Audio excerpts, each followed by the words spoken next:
Hello, and welcome to another episode of Umineko. We're playing Requiem of the Golden Witch, but not for long. I think we're close to wrapping it up. Maybe today, maybe next week. One of the two, I think. It's a little hard to tell, because I don't know how quick or slow I will be at reading. And sometimes the chapters are longer than I expect or shorter than I expect. And no, it is warm tea that I'm drinking today. Even though it's 26 degrees indoors right now. So that's, well, that's not too bad really, just with my computer on and stuff it's a little much, but it's fine. It is too hot in general though, I agree.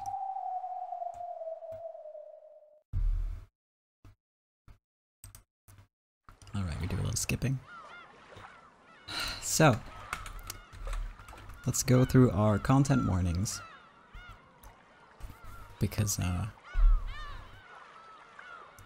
yeah, there are a great many. Also, bye Lulu, have a good trip, and let us know how everything goes, okay? I'm sure it'll all go great. Okay, content warning 4. Character deaths. Detailed descriptions of gore and body horror. Child abuse. Discussion and mentions of incest. Discussion and mentions of suicide. Characters struggling with gender dysphoria, so if that's something that you're dealing with, be mindful of that. It might be a little much. And also, content warning for misogyny. Sorry, I had to click the button and ring that bell because otherwise the intro will just keep playing over and over, including the one with the spoilers in it for episode 8. Because I don't know who decided that was a good idea, but they did. So, last episode, we continued with our dive into the backstory of Yasu, we'll say, the culprit who killed Beatrice. And turns out that she solved the epitaph, and not, well, partially due to being clever and just, you know, figuring out the puzzle, but also because she got a key hint from Genji, because it was all kind of a setup. She solves the epitaph. She is then told, hey, Kinzo's your dad. Oh, also, here's 10 tons of gold, and you're now the family head, even though you don't want to be by, because Kinzo pretty much died almost immediately after this revelation. He said that he had no more regrets, and just, you know, keeled over. And, that kind of leaves Yasu to deal with the fallout, and with all this stuff that she doesn't want. And that's it. That wraps up her story, according to Claire. And at that point, she basically tells Will, like, well, time to end it. And Will's like, okay. And that's where we left it off. He's like, alright, time to end this funeral, which is my funeral, so, you know, we all know where that's going. And then Will says, alright. And he really does just... Kinzo just keels over on the spot. It's not great, you know. Because remember, she thought she was an orphan all this time, and then it's like, oh hey, I do have family, relatives. Which is also not a good thing for obvious reasons, with all the, you know, romance going on. But then he just dies almost immediately. No resolution or anything there. The question's answered. So yeah, Kinzo's the only one who's happy with that, I think. Anyway, I will drink some tea and then I'll get going.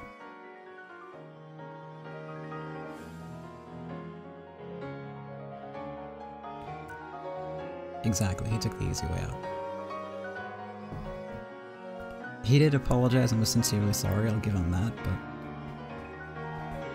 Is it enough? I don't think so.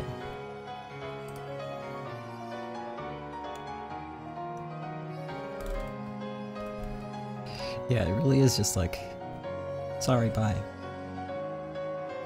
And he only apologized to one person, even though he owes, like, a lot of people an apology at this point. Anyway. We'll deal with Kinzo at some other time. Bottom line is he sucks. What did Bill sound like again? Grumpy Battler, right? Alright.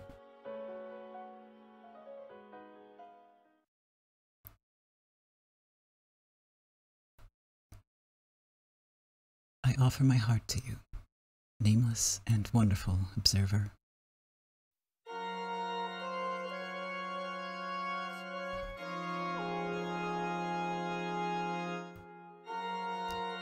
Aeon, get back. Huh? What's going to happen? A mystery story can't meet its death unless the detective performs the last rites.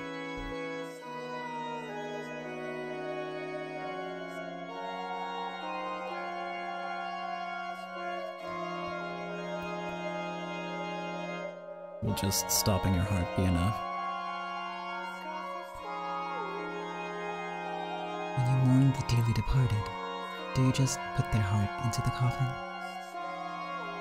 Got it. That which was born from Earth will return to Earth. I'll return all of you to the Earth. Earth to Earth, ashes to ashes, dust to dust, illusions to illusions, and dreams to dreams. Right. Oh no, sorry. Mic arm creak, that's the last time I'll touch it, I promise. Then let us begin. This is my burial.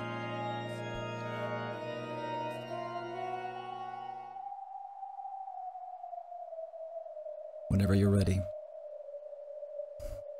Let us start. In the manner of the end of my final game.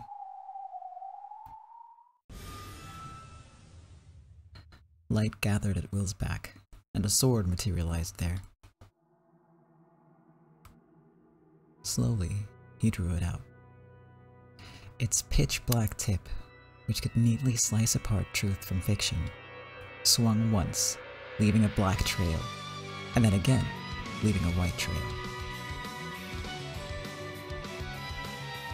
I'll cut the truth out from the fiction. Come. Following Will's lead, a similar sword appeared in Claire's hand. Its tip glinted silver, the opposite of Will's.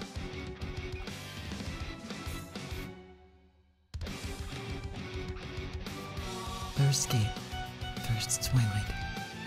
6 corpses in the gardening shed.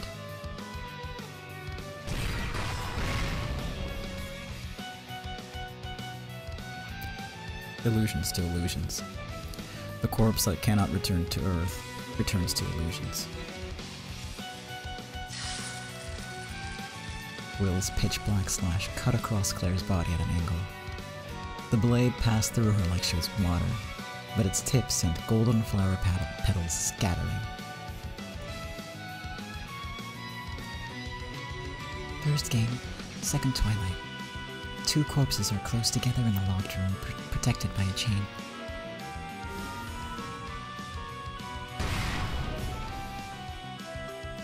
Illusions to illusions.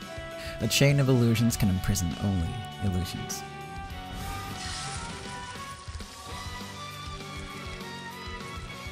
The razor-thin black blur sent golden flower petals scattering again.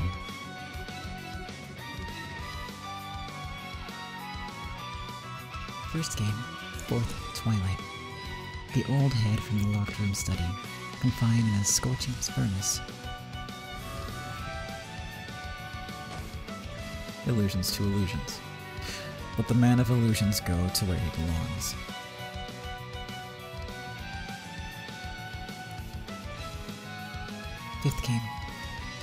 First came fifth twilight. The last moments of the boy who offered his chest to a stake. Illusions to illusions. The witch and stake of illusions can pierce naught but illusions. First game, 6th, 7th, and 8th twilights. 3 corpses lying in the locked room of the singing girl. Illusions to illusions. Illusions of the blind girl's song. Illusion of a locked room.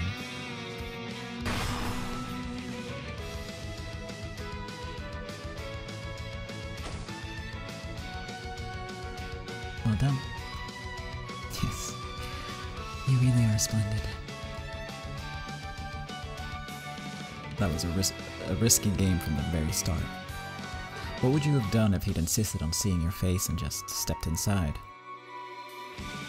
That's what it means to entrust yourself to fate. And that's the roulette you were talking about. Let us continue.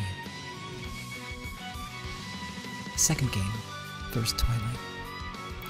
6 with their stomachs split in a locked room chapel.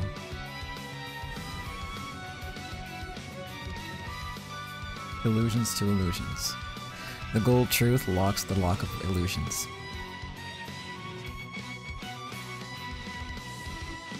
Second game, second twilight. Even the corpses of the two who are close cannot be close. Illusions to illusions. Illusions who have fulfilled their role do not leave a corpse.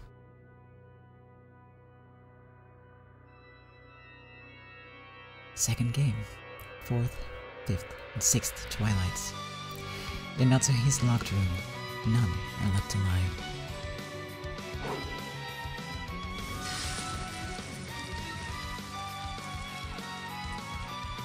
Earth to earth.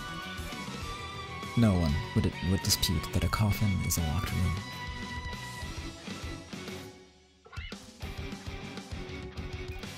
Second game. 7th and 8th twilights. The two sliced to death by the red-eyed phantom. Earth to earth. Illusions to illusions. No illusion can create a corpse.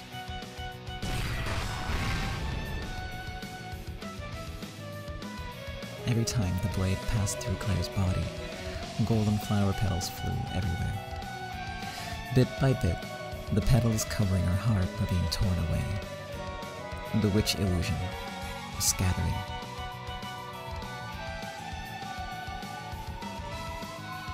Third game, first twilight. 6 corpses connected by the linked locked rooms.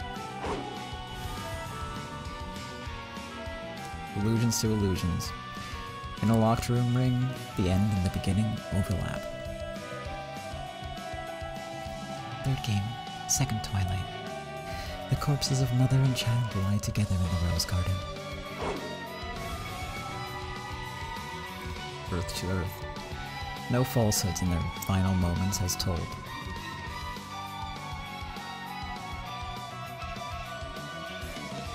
Third game, 4th, 5th, and 6th twilights. 3 corpses lying in the mansion. Earth to earth. No falsehoods in their final moments as told.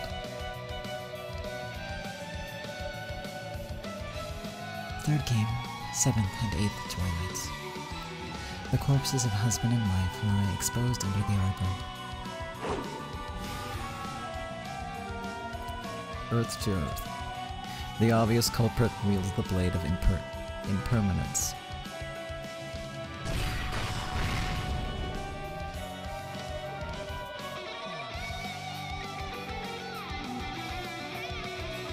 Fourth game, first twilight. A massacring storm sweeps through the dining hall. Illusions to illusions. Tales woven by the gold truth return to illusions.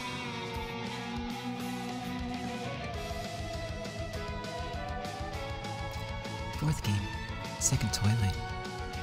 The two young ones face their trials and pass away together. Illusions to illusions. Tales woven by the gold truth return to illusions.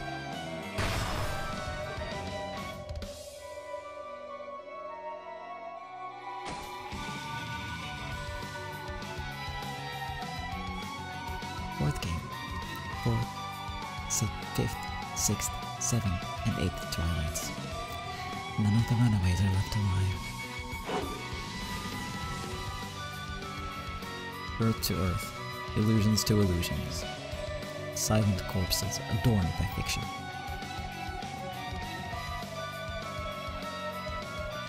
Fourth game, ninth Twilight, and none shall be left alive.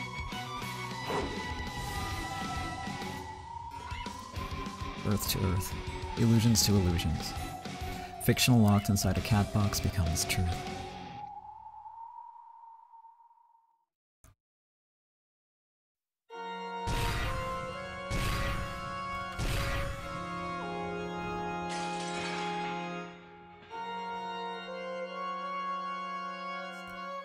Over and over again, Claire's body was sliced by the pitch-black sword.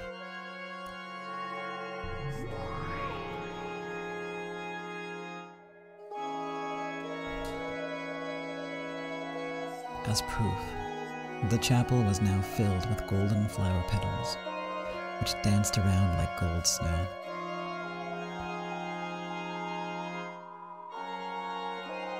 It's beautiful. Who wouldn't want their last moments to be like that? The gold snow was like confetti at the finale of the show.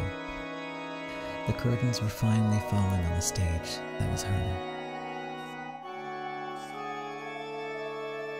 Then, one final question. Sure.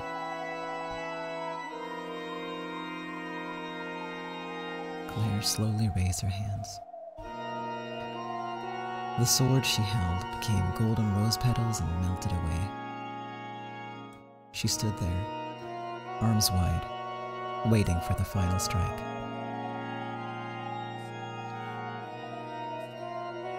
Who am I? Illusions to illusions. The promised reaper lowers the curtains on the tale, regardless of the witch's will. The wide swing of Will's pitch-black blade cleaved through Claire's form.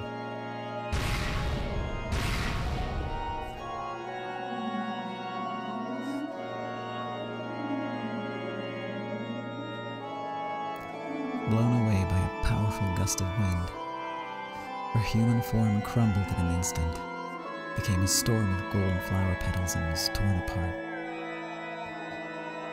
After she was blown away, a golden heart remained in midair, but it too was swallowed by the vortex of wind and broke down into flower petals.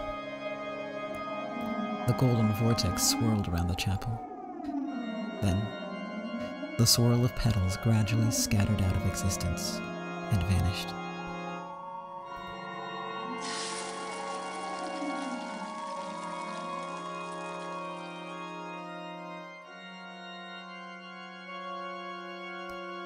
A few remaining petals danced around like snowflakes, and those final vestiges decorated the chapel beautifully.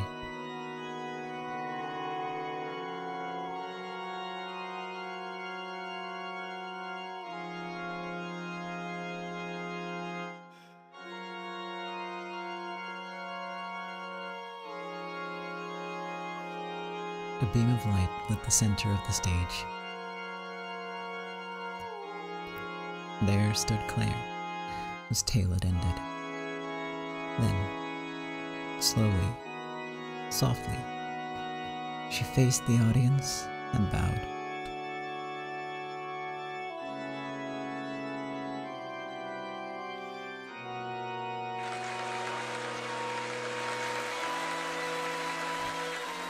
Applause spread throughout the theater.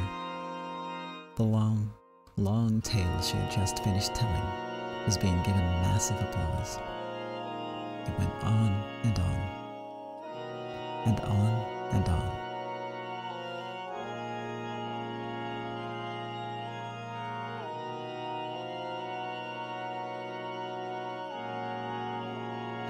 The stage slowly sunk into the darkness of oblivion. Claire continued to bow in front of the unending applause, and, as the curtain fell, she faded into the darkness. People are born with sin, and live life to obtain forgiveness from someone. Or perhaps they are born as mysteries, and live life searching for someone to solve them. Here, all of her riddles have been solved, with no lingering regrets.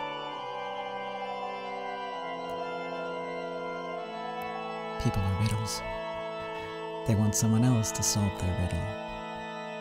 They live life wanting someone to solve the riddle that they are, the most difficult riddle in the world.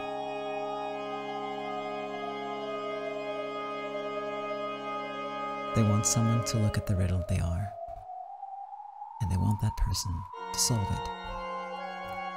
For her, that wish had been granted.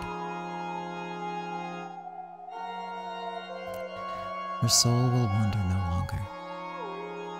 Rest in eternal slumber within your catbox coffin.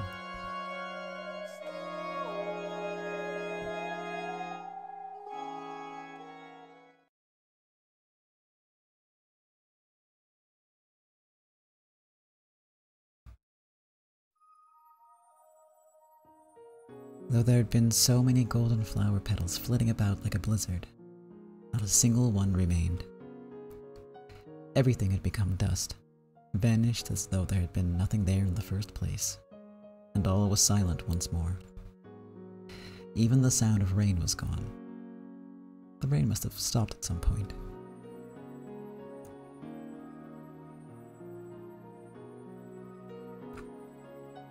Meeting you was her salvation. I hope so. She cursed herself and her inescapable dead-end fate, and gave up. Meeting you, a happy miracle in her eyes, saved in her eyes, and saved her in a way nothing else could. So don't make that face.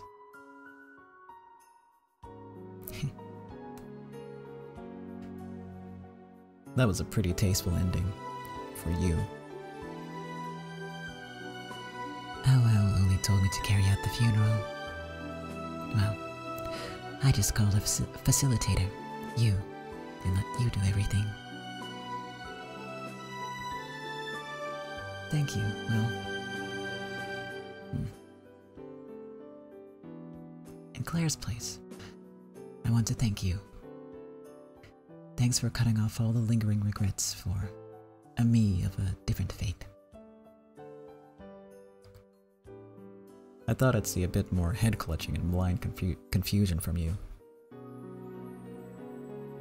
I understand now. I realize how happy my life has been. If fate had toyed with me, and if I was living in another world, I might have gotten stuck in the same dead end of fate.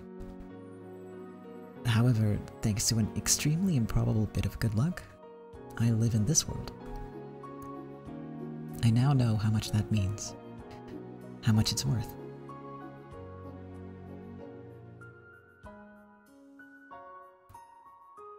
What's up? Why the significant look? I thought decent witches didn't exist, but I might have to change that theory. Don't worry, no need to change it. I only joined that kid's game to kill some time, and though I lost, I enjoyed playing. That kid died without folding up her game board. I just took charge of cleaning up, as thanks to her for letting me play and because it's the loser's duty. I was sure you'd be a lot crueler than this. Crueler? I thought this would be a cruel game that ignores the heart. Yes, it was a cruel game. Though she claimed that the game was fantasy, I brought you along and made it end as a mystery.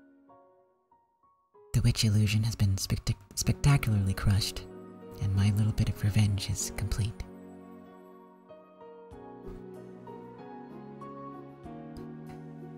To bring an end to this tangled tale of love with absolute and certain willpower.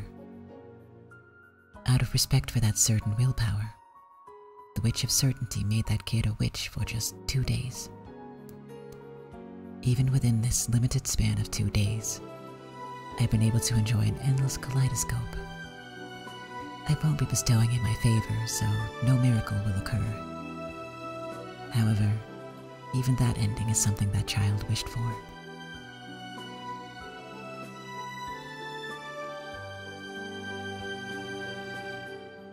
Which truth did those endless tales settle on in the end? Who knows? We can't say for sure. That's what makes it a cat box.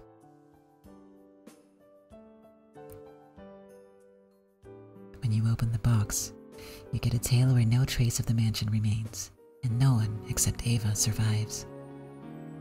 And since Ava died without saying anything, all the truth is inside the cat box. Endless possibilities, all kept within a limited box. And thank you for the save reminder, babe. Hello, how are you doing? Welcome, welcome. I will also take this opportunity to drink some more tea.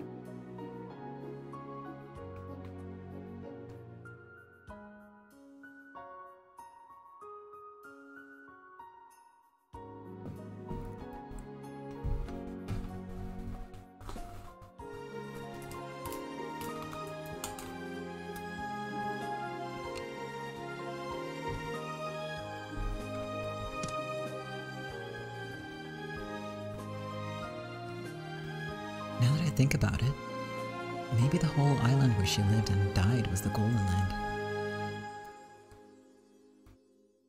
If you can call a cat box a Golden Land, that is. And of all the imaginable stories that could occur within that cat box, Battler wrote the most enjoyable.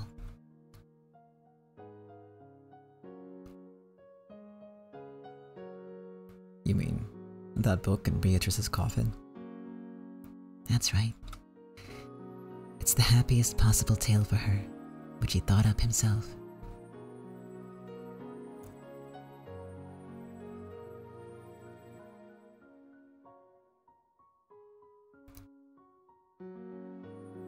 It was a really fun, love-filled, happy tale.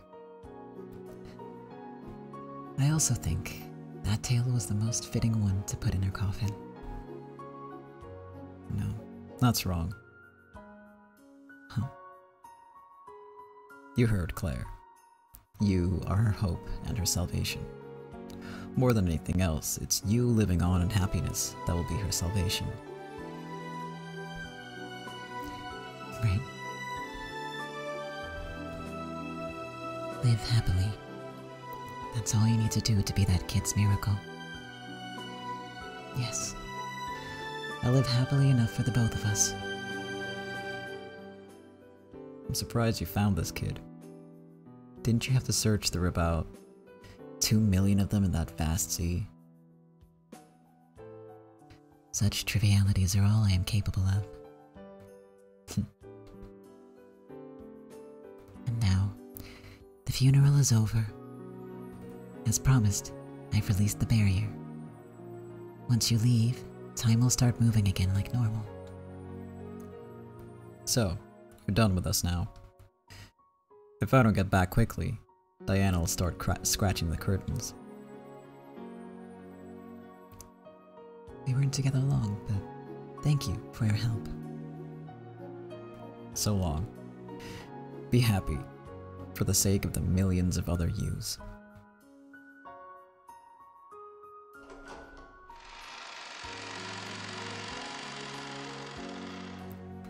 When he left the chapel, a beautiful after-rain sky stretched out above him. That sky, which was a mix of rain clouds, gaps of sunlight, and the tint of twilight, had a beauty to it that couldn't be described in words. Will slowly descended the stone stairs, stepping in the puddles. Then, he waved without looking back and left the chapel behind. His form and footprints gradually faded away until there was no trace left. Okay, time for me to disappear too. Goodbye, Leon. I have you to thank as well. I believe I said some fairly inconsiderate things to you. You have my apologies.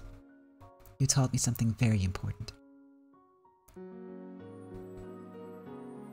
What is it? No, it's nothing. It's been a century since anyone's thanked me, so I wasn't sure how to respond.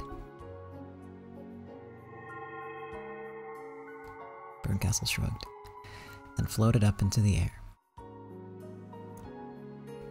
Then, she looked up at the beautiful 7 colors of light shining in through the stained glass, and spoke as though someone was looking down on her from there.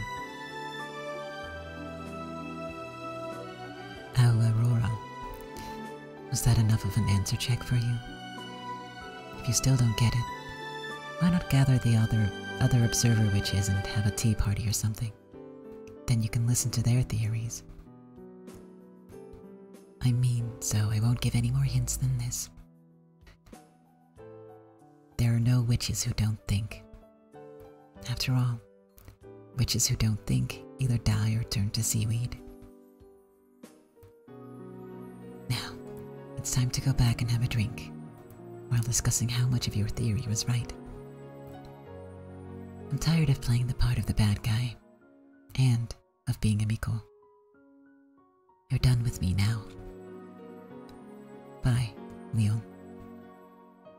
And bye to you too, observer witches.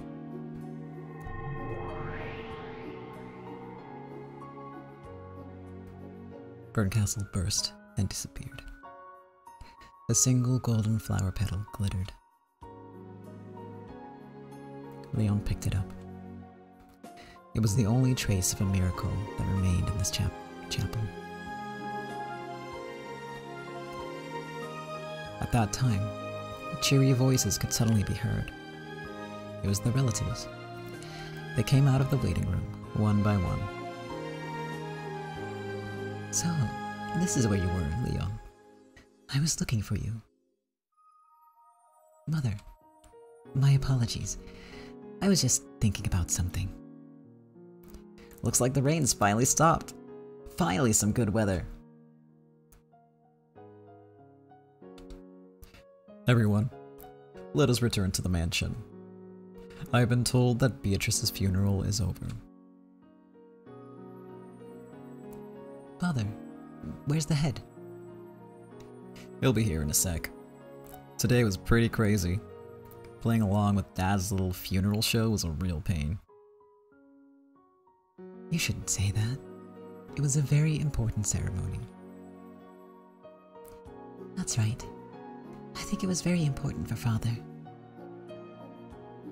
I'm starving.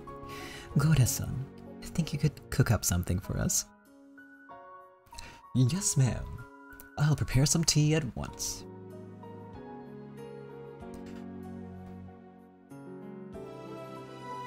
Where's Leon? Lend me a hand.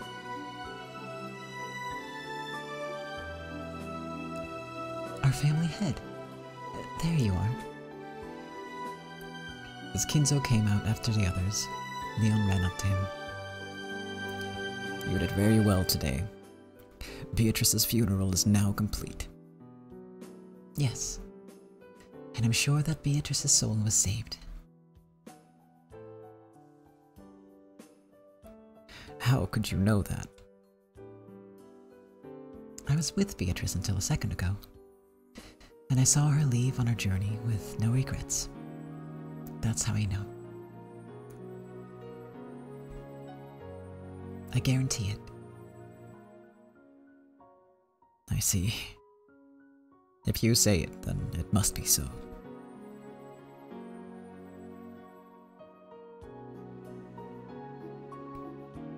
The relatives left the chapel one by one.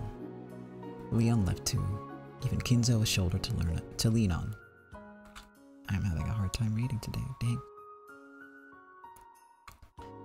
A beam of sunlight peeked through the clouds, looking like a staircase leading up to heaven.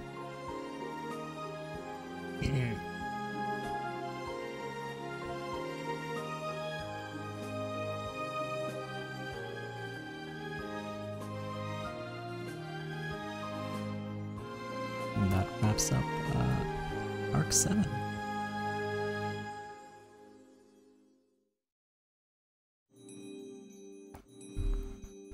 But, as we all know, the arcs aren't where it ends. So instead, you know, we have a tea party to get to.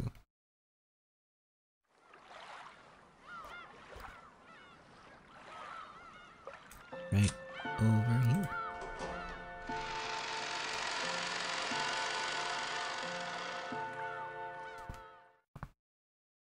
And then after that, we might have another tea party to go to.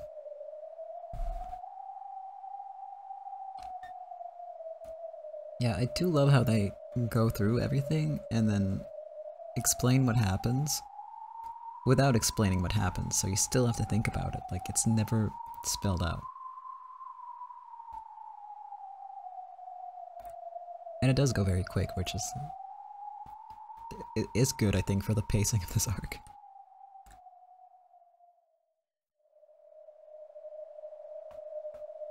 Yeah, I really like how they do it, how they handle it. Because you can just kind of think about it forever, I guess. The manga series actually delves into how everything was done a lot more, and then there's also, I believe... Or is that for... yeah, that doesn't... yeah. No, that doesn't actually cover this, and... I'm hoping to read that at some point, so I won't talk about that, sorry. But yeah, the manga series version elaborates on a bunch of stuff that the game doesn't elaborate on. So if you want, like, things to be more spelled out, give that one a try.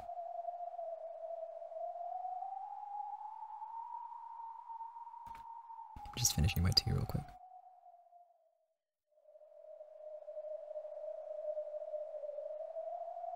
I mean, honestly, yeah, you definitely give it a shot trying to work everything out. At this point, I think it's quite doable. For some people, apparently it was doable in, like, episode 3, but, not for me, that's for sure.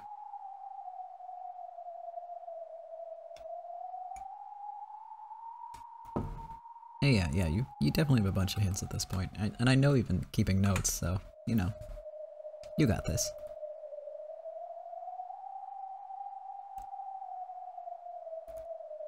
Oh boy, it's so warm here.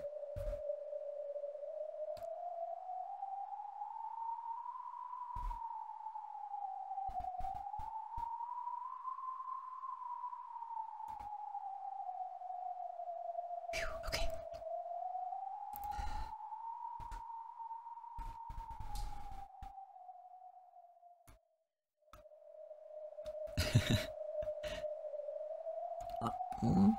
You might figure out some interesting stuff from that, I think. If you try to track everyone's movements, yeah. I actually did the same. I made a whole chart with, like, visuals of who dies when. So I didn't track the movement so much as the deaths, because I thought that those were significant. I kinda didn't figure out anything from it, because I was kinda dumb, but... in hindsight, there was some stuff I could have figured out from that. But, not smart enough. But hey, that was, like, more than 12 years ago, so...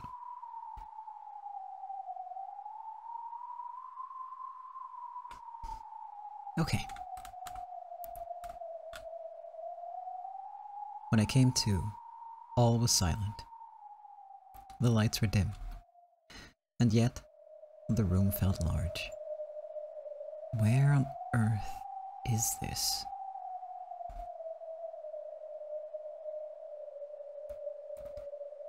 I was sitting in what seemed to be a very small single sofa. It was very constricting, and there seemed to be several more of them off to each side of me. Once I noticed that, I realized that I was in a theater. Where on earth am I? I don't know how long I've been here, and more importantly, I don't know where this is. Beatrice's funeral ended. Everyone went back to the mansion, and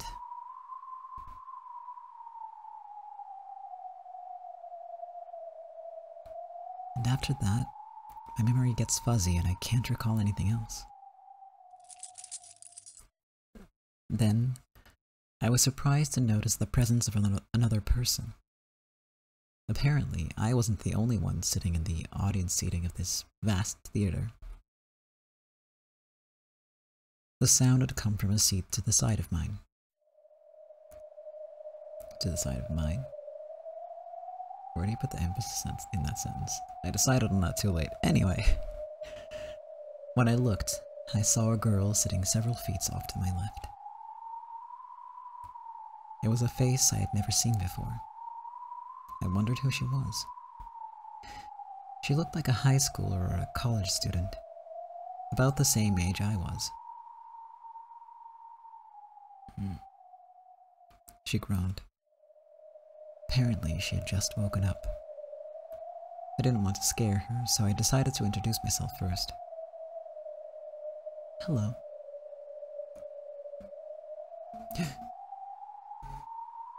Apparently, she was equally surprised to find someone other than herself there.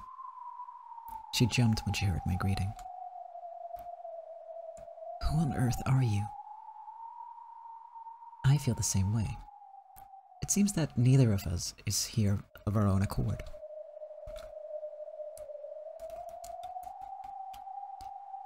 Is that the one-winged crest? Huh. Do you recognize this crest? She looked suspiciously at the one-winged crest emblazoned on my collar. Her stare, which was unmoving but not openly hostile, wasn't exactly pleasant for me. Allow me to introduce myself first. I am Ushiromiya Leon. Ushiromiya... Huh? What? Leon. Written as that, but pronounced Leon. Pretty strange name, don't you think? No stranger than mine. But I'll have to apologize. I don't know who you are. That's hardly surprising, since I don't know you either. That's not what I meant. Who are you? There's no one like you in the Ushiromiya family. And why are you so sure? Do you have something to do with my family? I'm a member of the Ushiromiya family. That's... She showed me her left sleeve, and the crest of the one-winged eagle emblazoned upon it. I regret having to ask the same question, but who are you? I've never seen you in the Ushiromiya family. First they tear me into little bits, then they make me read. What's next? What witch am I supposed to be entertaining this time? She spat out those words and seemed to be complaining about something. Ange. I'm Ushiromiya Ange. Rudolph and Kiria's daughter. What? Ange-chan? But you're supposed to be 6 years old. I was 6 during the year of the final family conference on Little Kanjima. Now I get it. So, you're from the year 1986. I'm 18. And I'm from the year 1998.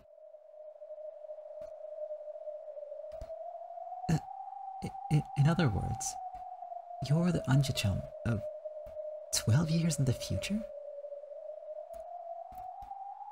I'm glad you can wrap your head around it.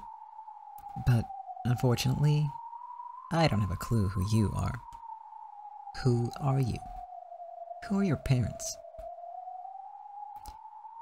My father is Kraus. Natsuhi is my mother. That would make you Jessica One-chan. Jessica's my little sister. What's going on? Wasn't Jessica One-chan an only child? By this point, I was starting to figure out the situation this Ange had come from. She's probably from the world where I awakened as a witch. The world where Leon doesn't exist. It will be a bit difficult to explain, but think of it this way. In a world slightly different from the one you know, I'm also a member of the Ushiromiya family.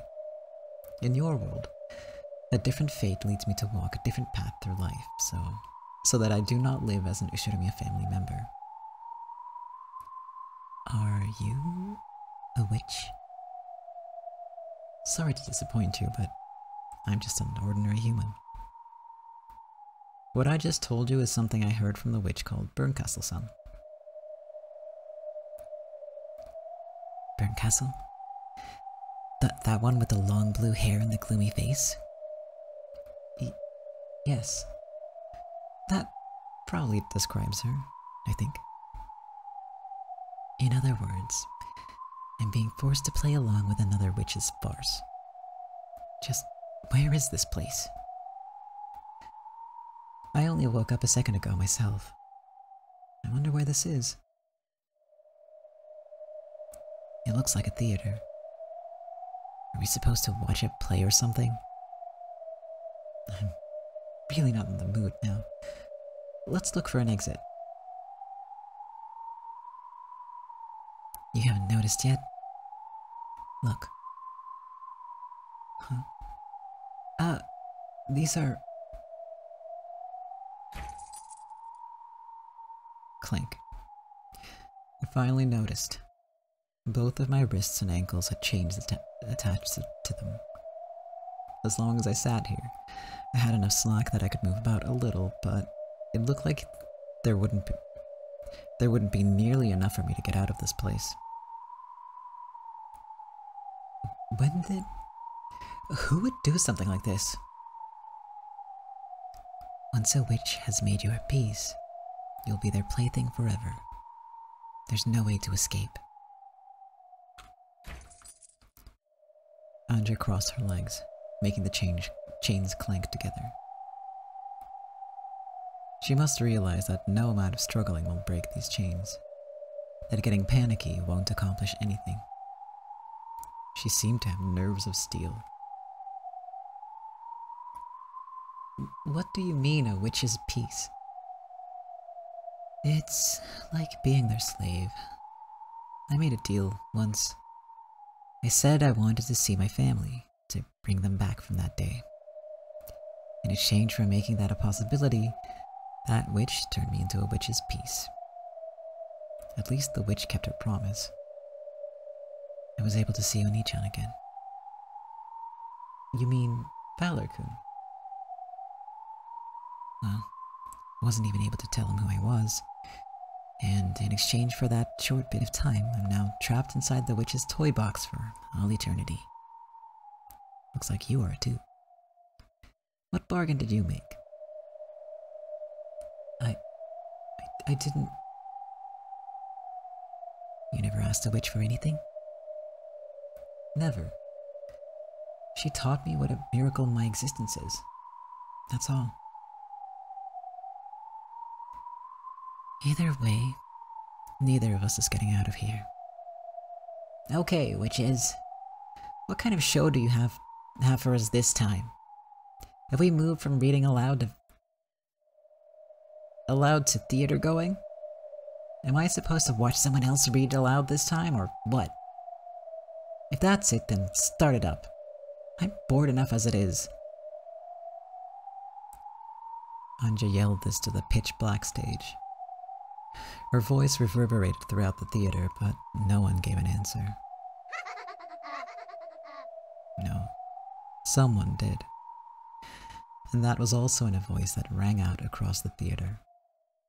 However, that voice sounded theatrical, as though someone was announcing the start of a play.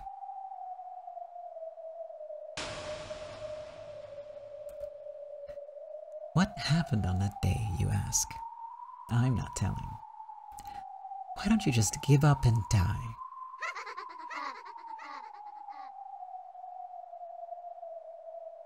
That was the voice of...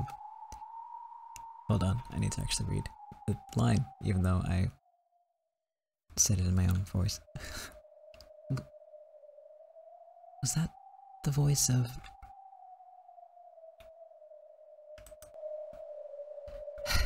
that old hag? It was Aunt Ava's voice. What does she mean by what happened on that day? She's talking about the 4th and 5th of October in the year 1986. The day of the final family conference on Dokkanjima. In other words, today. Today is October 4th, 1986. As a prelude to the family conference, Beatrice's funeral was held. That's a surprise. So, you've come here from October 4th, 1986? Tell me, what happened during those 2 days? The answer she seeks is inside the cat box. Even I can tell her nothing except that there was a tragic misunderstanding of the heart. However, I doubt that explanation would satisfy her. Then, a pillar of bright light pierced the stage.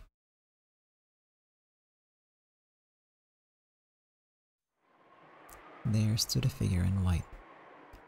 That figure, clothed in a white dress, was obviously Claire. Of course, Ange didn't recognize her. She looked suspicious, apparently wondering who in the world this was. However, even I felt as though something was wrong. Didn't she settle all of her regrets in that funeral a short while ago, before being sent off into the next world?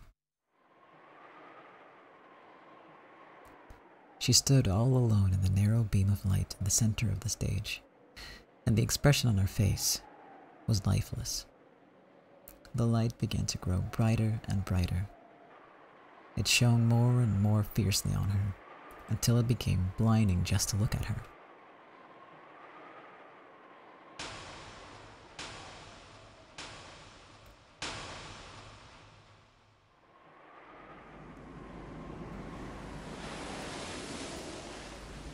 The world was enveloped by a light so bright that we couldn't keep our eyes open. Enveloped by a sound like wind or television static. And our minds began to go blank.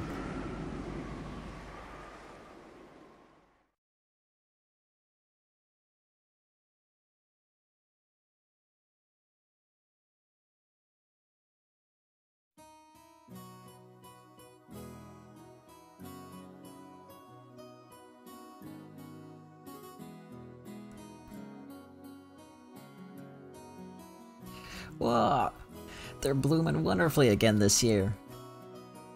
It must be a pain to take care of all of these. Pretty easy for us though, just looking at them. I agree. We've got to thank the people who take care of them for us.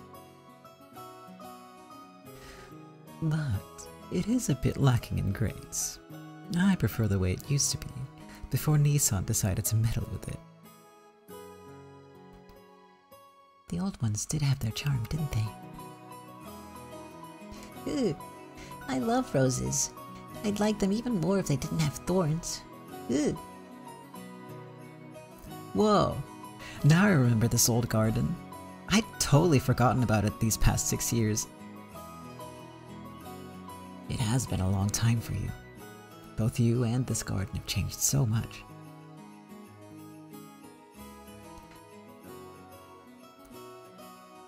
Ah, let me introduce you. This is Kanon-kun, one of our servants. This is the first time you've met Balor, right? Pleased to meet you. You could just call me Battler. Nice to meet you.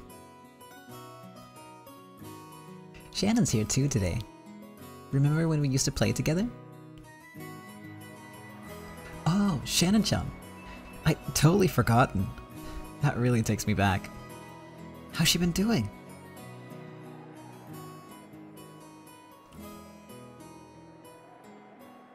She's blossomed into a beautiful young lady over the last 6 years.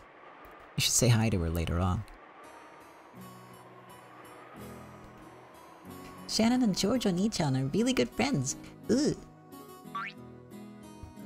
Maria, shh. That's a secret. If you would, everyone, allow me to guide you to the guest house. After enjoying the lovely welcome provided by the roses, the relatives followed Goat in the direction of the guest house.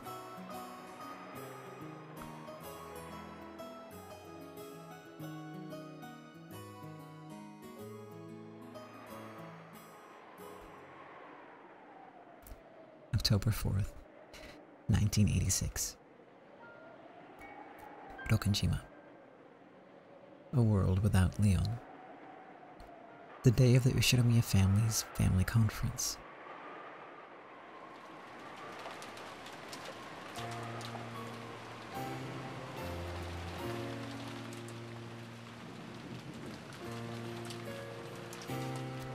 The mysterious letter that Maria read aloud after dinner, just as she had been told to. The writer of the letter claimed to be the Golden Witch Beatrice and challenged the family. Solved the riddle of the epitaph. Otherwise, I will take everything. It was the letter that declared the start of Beatrice's game, just as it had appeared in so many games before. Had an unknown person appeared to complicate the inheritance problem? Where was the 20 billion yen's worth of gold hidden? What was the purpose of this letter? For what goal had it been written? Who on earth was this Beatrice? It was a tangled web of suspicion and paranoia that had been a constant in every game. The dinner of October 4th.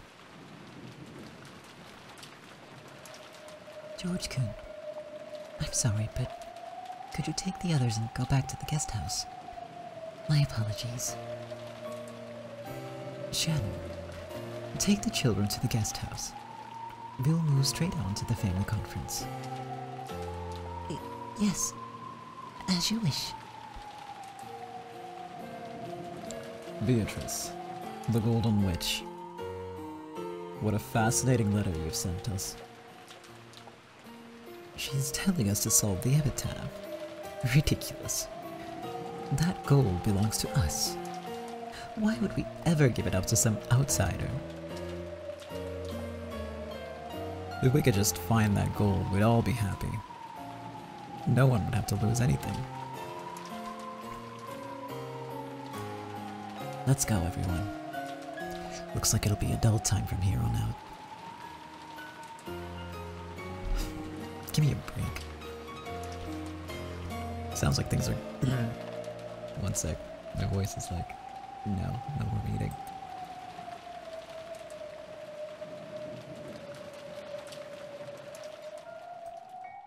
Alright.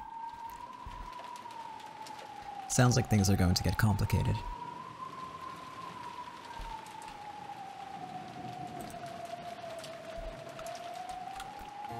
Come on, Maria. Let's go. Beato's ritual has begun.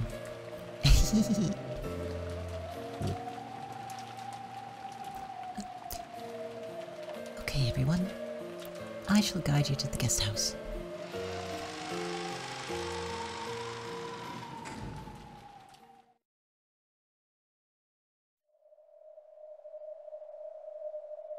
What's all this about? Probably a replay of one of the old games, or else an entirely new game. In all the games, October 4th happens in pretty much the same way. A new game? You mean a tale that hasn't appeared in any of the fragments so far?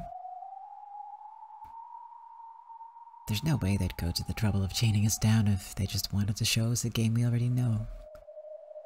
We should probably assume it's a new game. That means there should be a game master. Who is it? That witch? Burncastle. I can't imagine so. Claire should have vanished already. There should be no need to spin up a new tale. Beato's game board was hijacked by those evil witches long ago. Even Beato is nothing more than a piece in their games. Just who is behind this and what are they after? What do they want to show us? Before this tale began, Claire definitely appeared on the stage. She is me from a world of a different fate, and the teller of that tale, of the tale that is Beatrice's game. However, didn't she entrust everything to Will and have all of her riddles solved? There should be no need for her to make new riddles. In that case, is Burncastle using this tale to test me? Along with Will, I have at least touched the deepest depths of this tale, and understood the culprit's heart. So, even if an entirely new tale presents itself, I should be able to see through the riddles. Is that what my role is? Is my role to teach Ange about the truth of this tale? Do you know? Do you know the truth of this tale? I have several theories.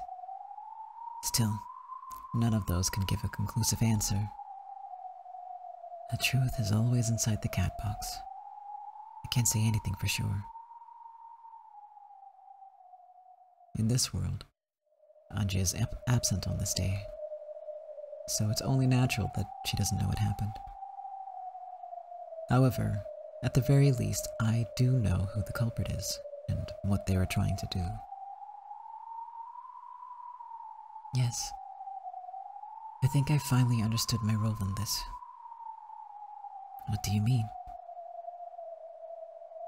Apparently, you're here as a theatergoer, and I'm here to explain things. And what are you supposed to be explaining? I know who's behind the crime that's about to occur. What did you say?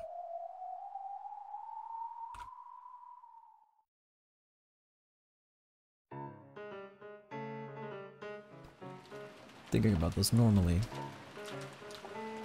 the only explanation I see is that someone's trying to make us solve the epitaph, aiming to grab the gold for themselves. I agree.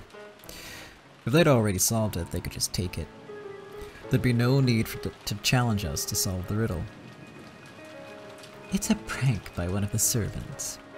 They're hoping to pick up the scraps from the celebration if the gold is found. If the gold is found. I cannot imagine that any of our servants would do such a thing. Or maybe one of us sent the letter, pretending to be a servant. If that's it, you're the most suspicious one. You schooled Maria-chan on her part and made her read the letter, didn't you? I wouldn't do that. Give that a rest, Ava. We can't jump to conclusions. Isn't this the time for us all to stick together? That's right. The aim of the strange letter is probably to disrupt our unity. The more we let it affect us, the more things go the way of this Beatrice who sent it. Kiriya sounds right. Wouldn't it be best to simply ignore a letter like that from the start? That is what I've been saying the whole time. This sort of prank is not worth considering. Yeah, that's it exactly. If a couple of probable claims for damages get you flustered, you'll never be able to sell anything. My husband's right.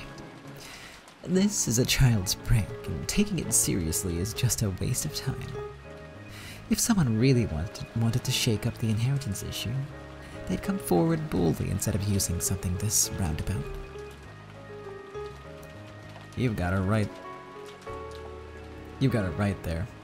Someone probably wants to make us think there's another person trying to make demands about the inheritance, when the real goal is just to pick up the scraps.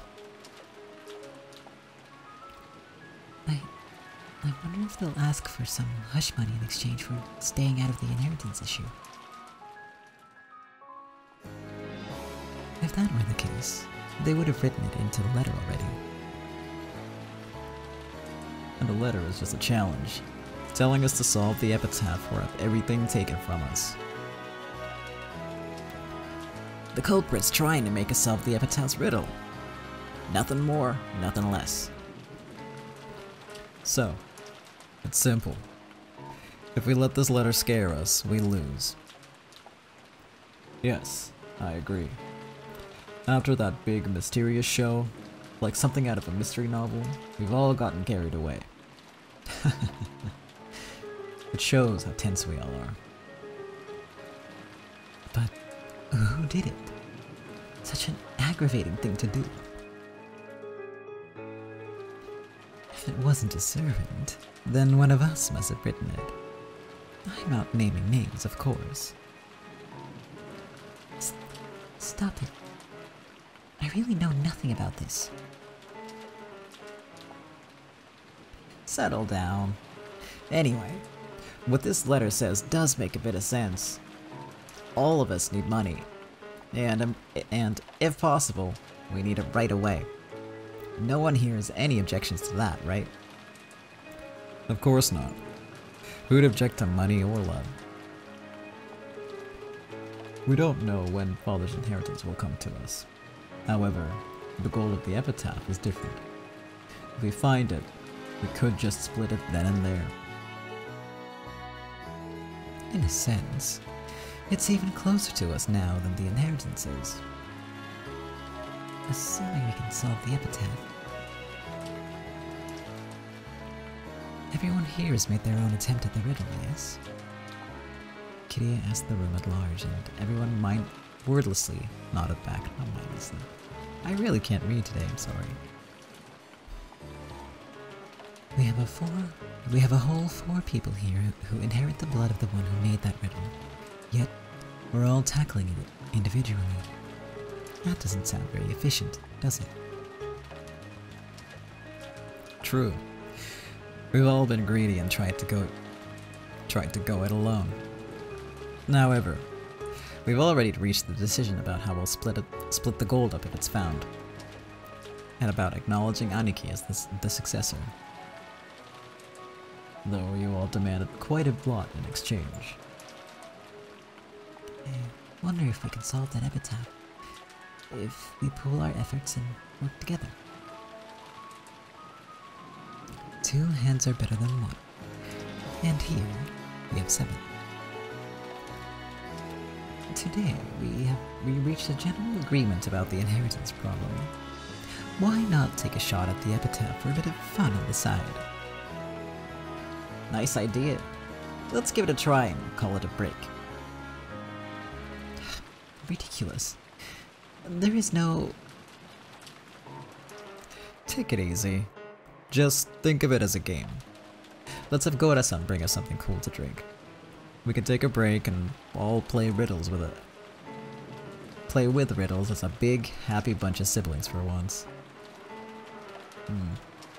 Well, the night is long. It would be, at least, more productive than pointlessly inquiring regarding father's health. I'll ring up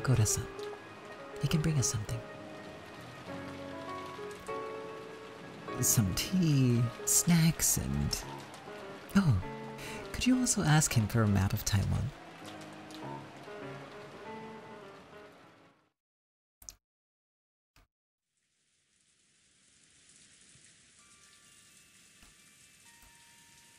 Two figures could be seen in the Rose Garden Arbor. It was George and Shannon's secret meeting. I want you to take this ring. George-sama. I swear to love you all my life. Not just while we're young. I swear to love you and keep you happy until we grow old and go to our graves. Are there any lies in your words? Nope, none. I'm confident in my resolve to love you and build a happy household together with you. And what would this happy household be like? Well, it will be full of happiness. We'll have a house, a car, and a garden, and one dog. The garden will be a vegetable garden. The kids will run around and we'll smile down on them from the balcony. That's what our typical future Sunday would look like. That would be wonderful.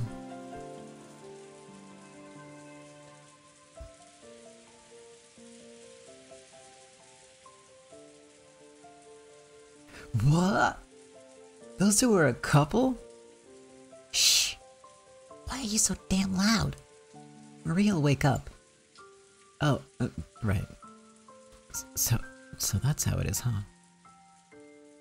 Now that you mention it, they seem to have a pretty good mood going on there. That's right. We're all about the age where you fall in love. We've changed a lot in the last 6 years. George Nissan used to be a bit unreliable, but he isn't anymore. That's what I thought. George Aniki's got one of those air of dignity things around him. But still, Shannon-chan and George Aniki. That's a bit unexpected. They played together often enough 6 years ago, but I didn't think they were that close. Well, 6 years is a long time.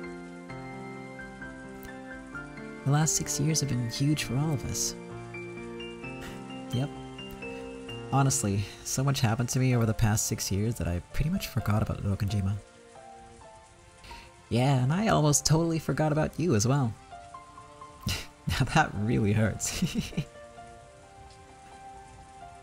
Talking together like this, it felt as though we'd been transported 6 years into the past.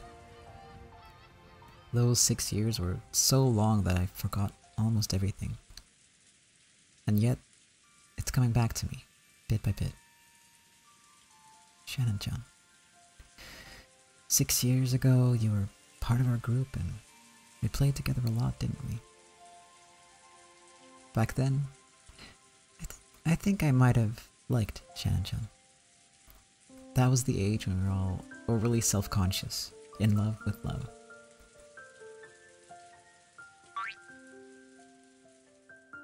I recalled bittersweet memories of jokes involving melodramatic, flippant words. That takes me back. I think I remember saying all kinds of stuff that I'd be way too embarrassed to say now. Just remembering it is making my face go red.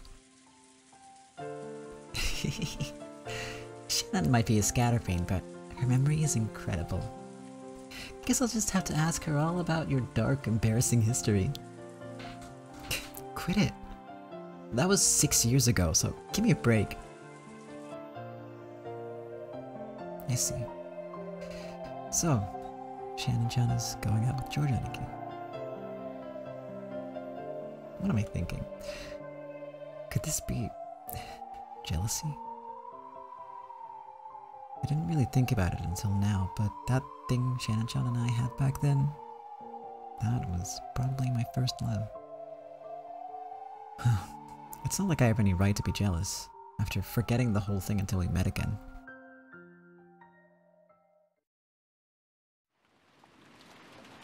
Tyler, why are you like this?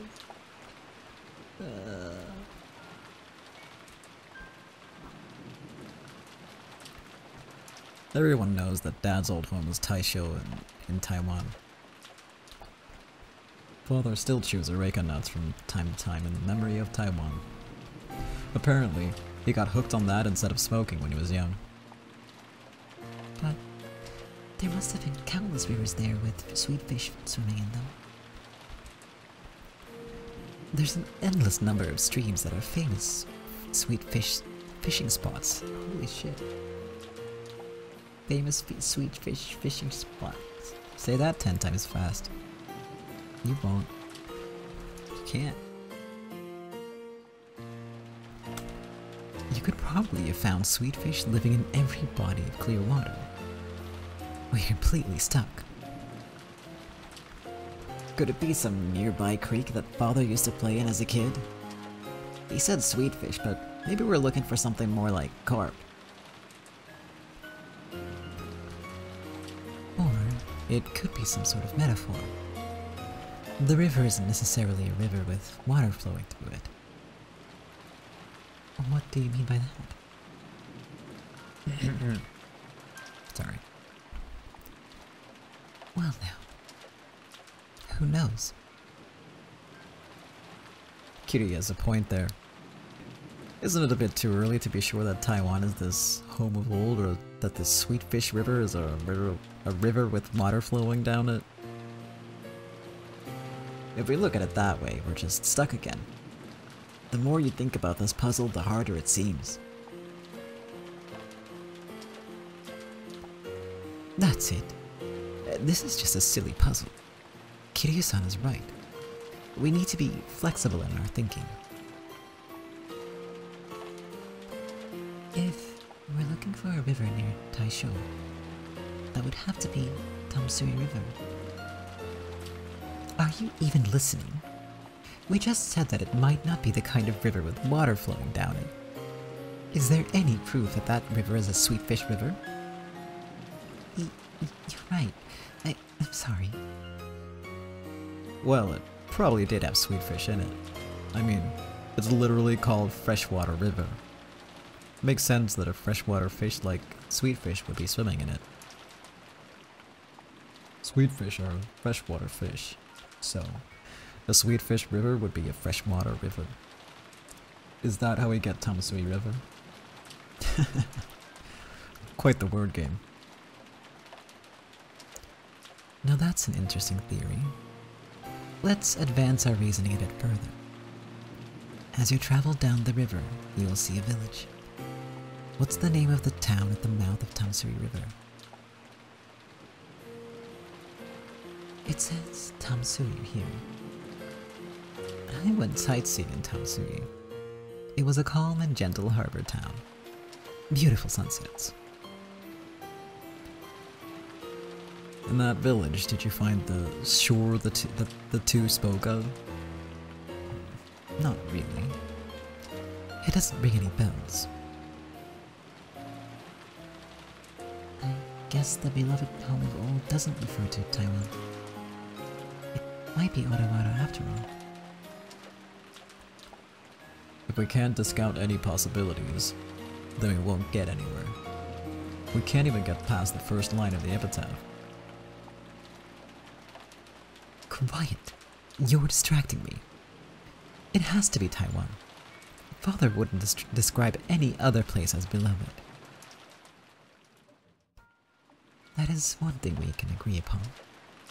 To this very day, Taiwan is the homeland of Father's heart.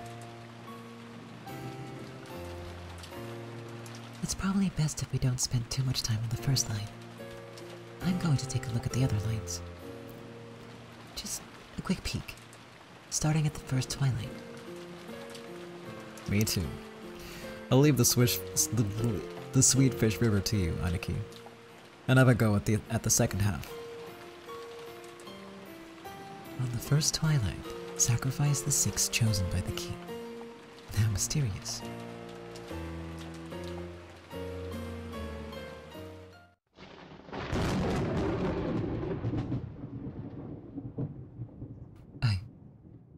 got it. Ava suddenly muttered. All of the others spun around to look at her.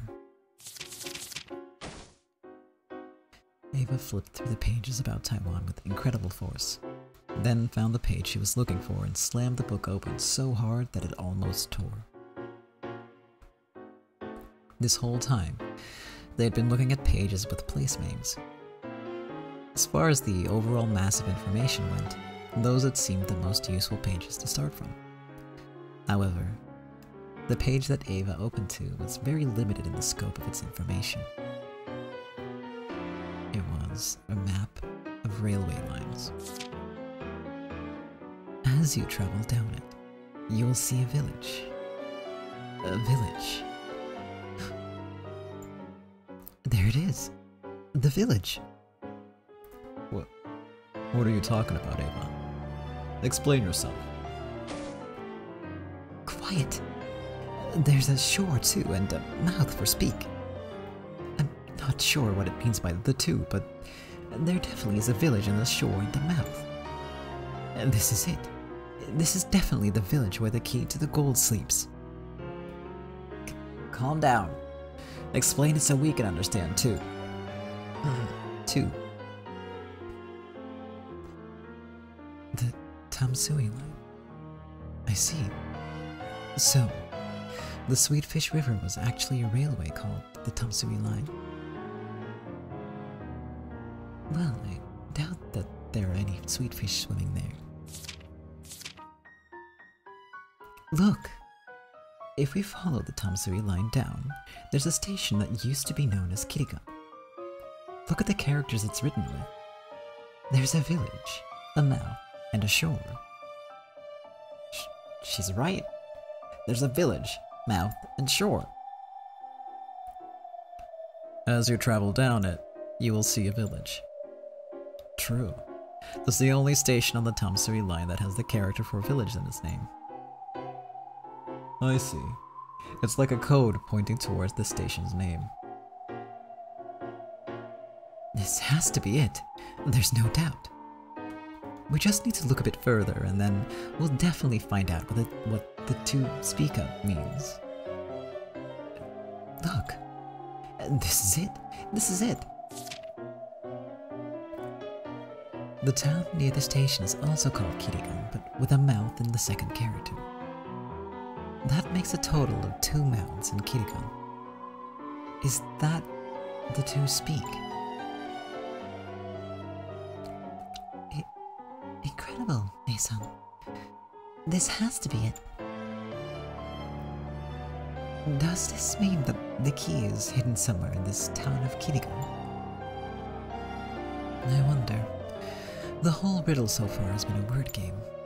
If so, isn't it likely that the sleeping key is also a word game? I agree. On the first twilight, the key selects 6 sacrifices, right? So it's hard to imagine that it's actually something key-shaped. Phew. This is getting damn interesting. Sacrifice the 6 chosen by the key. Let's think of a key that's somehow related to this.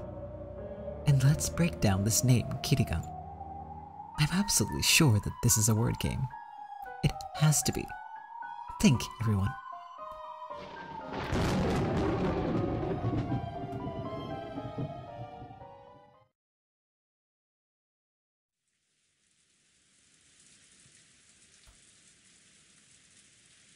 It's funny, isn't it? If I were alone, this kind of rain would get me down. But it feels nice and cool when you're by my side. It's about time for us to head back. I'm keeping Kanon-kun waiting. You're right. And I've probably kept Jessica-chan and Battler-kun waiting. It brings back good memories. Remember when the 4 of us used to play together? It was a lot of fun back then, too. To me, it's a lot more fun now. Because I get you all to myself. Ah, George-sama. They laughed at George's melodramatic line. However, George's laugh seemed just slightly forced. George-sama? Oh, I'm sorry. Well, I guess I still have a bit of a complex about Battler-kun. Complex?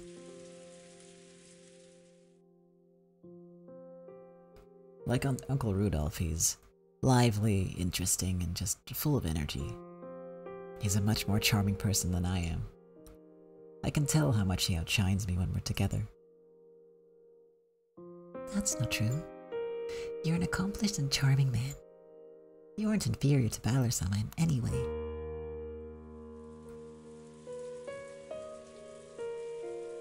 Really? Yes, really. The truth is, when I heard that Battler-kun would be coming back this year, I felt unhappy about it at first.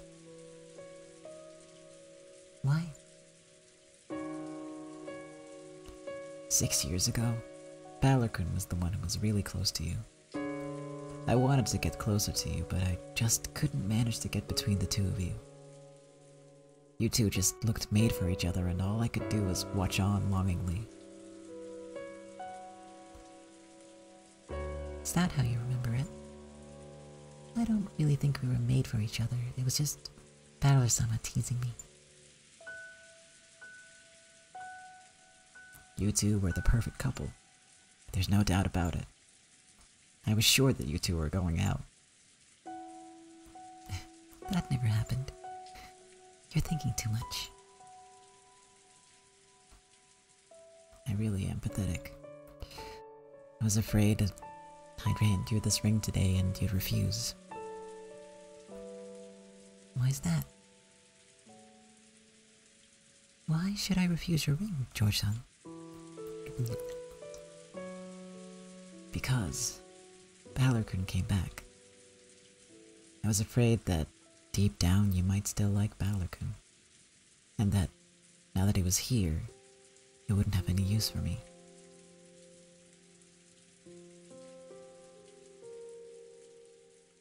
George-san, please, look at this. Do you see this silver glint on my ring finger? What do you think it is? You're right. Sorry. What's got me so shaken, I wonder? I'm probably feeling jealous at the fact that he's cooler than ever 6 years later. How pathetic. No, it's okay. Those feelings are a sign that your love for me is so strong, you don't want to give me up to anyone. If you're worried about my feelings switching to Battler-sama, please love me so strongly that the thought never enters my mind. Love me so much that I don't have time to think about any other man.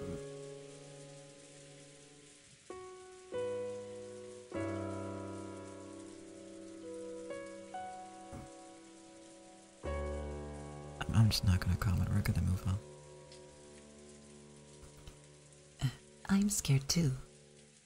I'm sure you'll meet many women in the future who have much more attractive qualities than I do. Or I might not meet your expectations and you might tire of me. It scares me to think that I might not be able to keep you to myself for the rest of our lives. There's no need for you to be scared of that. I swear to uphold my love for you as long as I live. And I swore the same thing, but you stopped taking my word for it when Battler-sama came back. As Shannon giggled, George finally realized that his own lack of confidence had hurt her.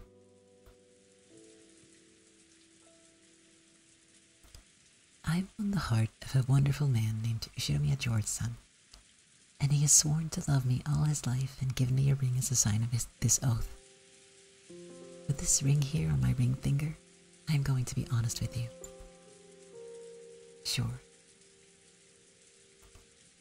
Yes, as you said, I did like Battler-sama 6 years ago. I think I probably liked him more than you. However, that was 6 years ago. Now, things are different. In these 6 years, I've sorted out my feelings for Battler-sama and put them in the past, along with the memories. Now, I exist only to love you.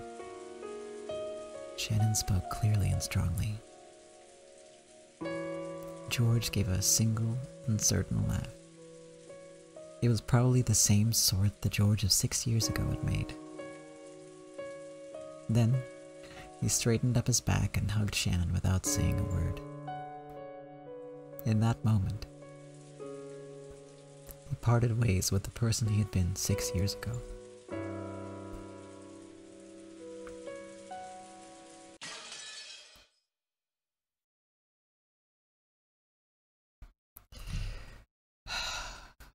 There's so many comments, but I'm just gonna not.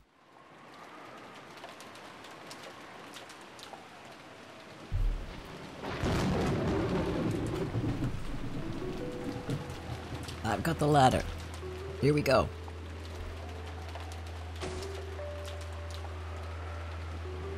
Quadrillion. This is the only place you'll find that number written on this island.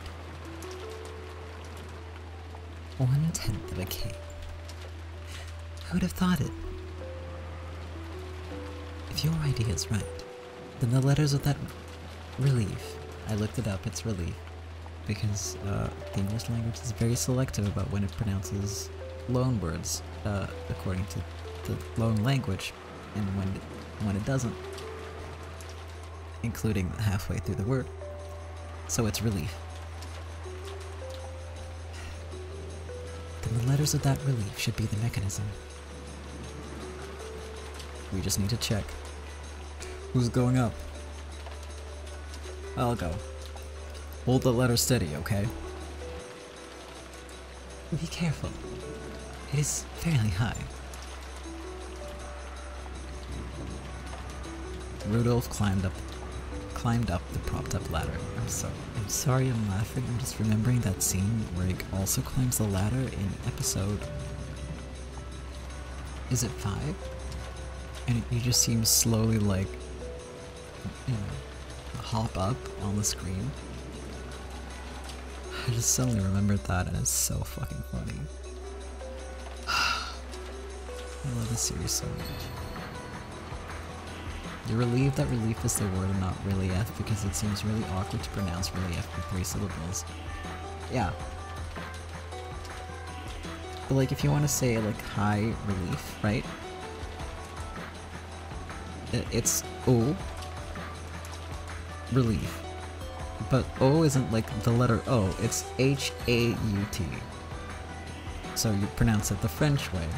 You just ditch the French pronunciation halfway through the word. It's so dumb. So I feel like in spirit, I was correct about the pronunciation the whole time, just not in practice, I guess. But like, I'm right. The English language is wrong. That's my take.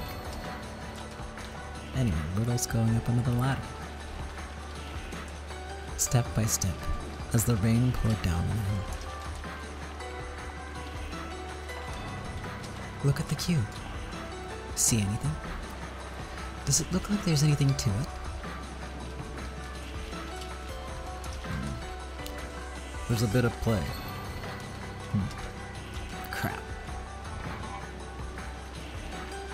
What is it? Did something happen? Bingo. Take a look at this. Rudolph tossed the cube down.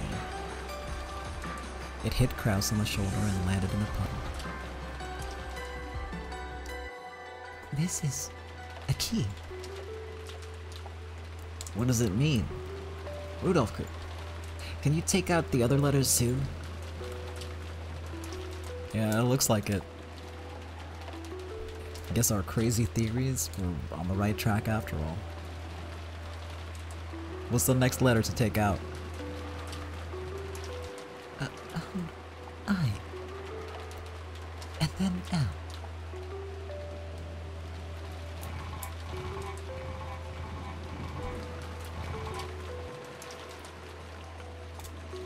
They're doing it. Teamwork. Following her instructions, Rudolph removed the 6 letters of the first twilight. Now that they'd gotten this far, nothing stood in the way of them solving the riddle. By trial and error, they finally reached the final stage.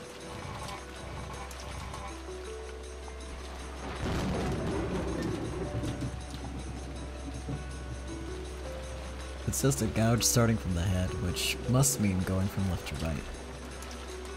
Rudolph-san, starting from the left, turn the keys before taking them out. Got it.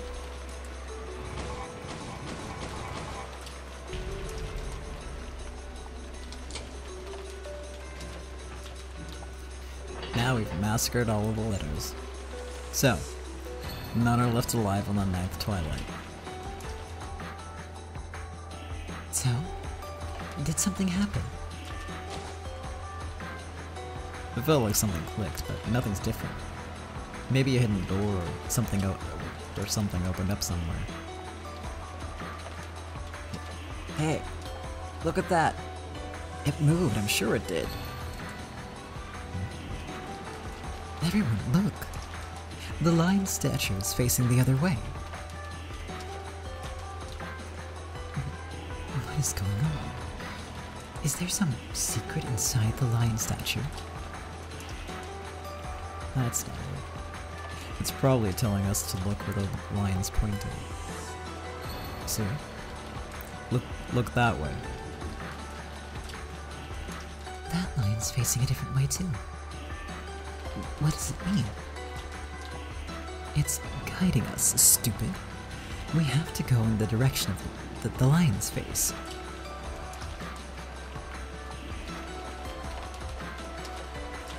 Ava dashed ahead. The others all chased after her. The gold was right in front of them.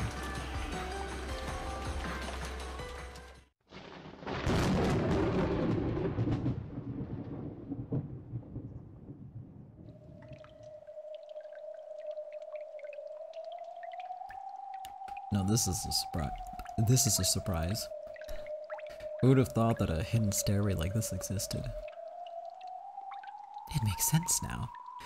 Father didn't like people going near the chapel.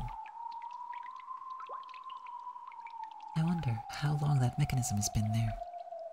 Judging by the feel of this underground passage, probably for quite a long time. I imagine it was nearly the same time that the mansion itself was built. The riddle of the epitaph was probably also planned many decades ago. Well, this is Dad we're talking about. I try not to let the things he does surprise me, but this? Just how far does this stairway go? Hey, maybe that old rumor was true. You know, the story about him having a mistress in a hidden mansion somewhere in the forest. I see. It's likely that this underground passage goes all the way there. I wonder if it connects to the mansion from that day. I think we found the goal. Look at that filthy door. Something's written on it. Phew. This is it. Something was written on the door in red paint. On the 10th twilight, the journey ends, and you shall reach the home of the gold. Does it open? It does. Ready? I'm going to open it. We finally reached the gold. It sounds too good to be true, but I'm wishing it is. Let's open it, Nason. Right. Here goes.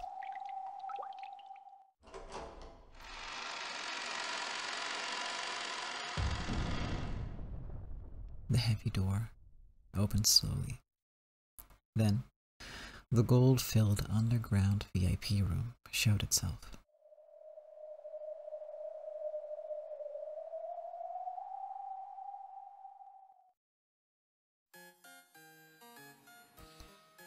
They only had an instant to admire the splendid furnishings of the underground VIP room. As soon as the mountain of gold next to the canopy bed came into sight, they all froze, stunned. After a second, the stunned silence faded and was replaced by cries of astonishment and wild joy.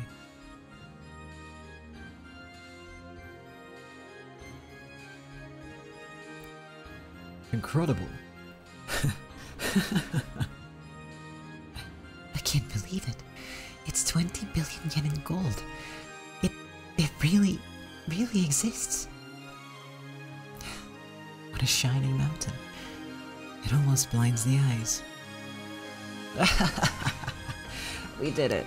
We did it! We win this game! You mustn't touch it without permission. This is Father's gold. Oh, really? Then why don't you call Father down here now? Right away. Your little farce is long over. Natsuhine-san, let's put an end to the obvious lies, shall we? This mountain of gold is as real as can be. Let's all be just as real with one another. Fortunately, we're all in a good mood and feeling very generous right now. Just give it up already.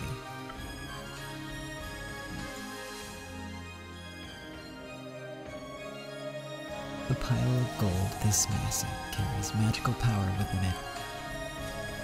That power draws out the most honest feelings within people. The light from the chandelier glinted off the golden mountain, lighting them up with its golden gleam. It was as though the gleam manipulated them. For some time they forgot their age, and howled and laughed, running about and rolling around like a bunch of excited kindergartners at a park.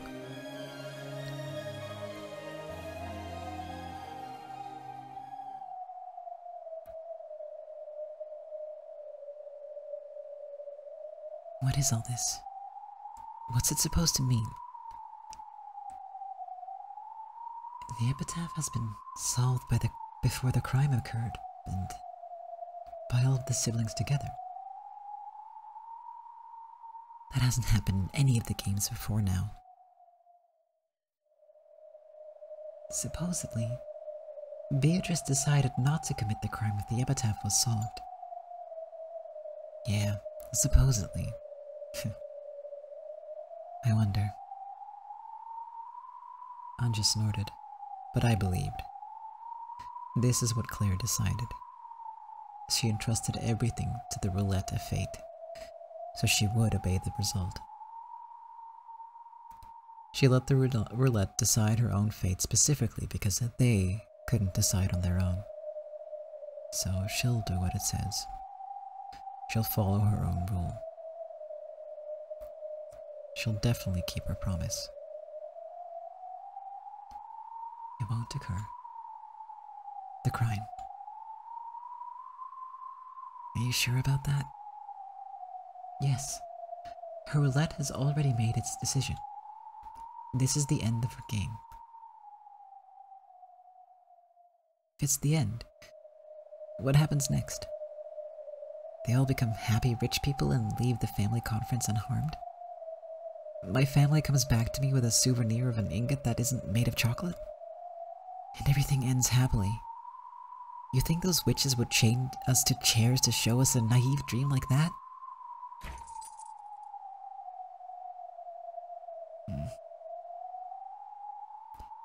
But she showed off the chain on her wrist with a clank. I was unable to counter her with confidence.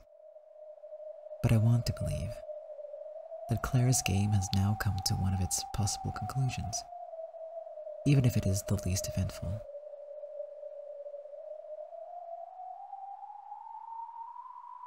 Perhaps, just once at the end, she wanted to show us a world where no crime occurs.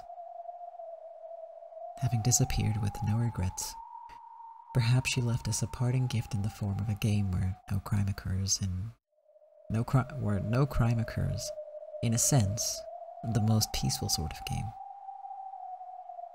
I would like to believe that. If only these heavy, cold chains weren't holding us in place in this theater.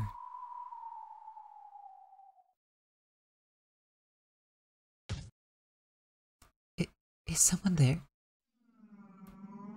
Rosa's shrill cry brought the celebrating to an immediate stop. Rosa knew she'd seen it. The curtain against the wall had fluttered, and the shape of a person had been there behind it. None of that, if you don't mind. You're just imagining things. Is someone there?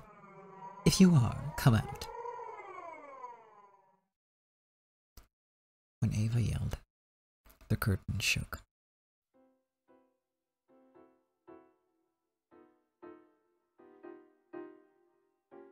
And then, a witch wearing a black dress appeared from the other side.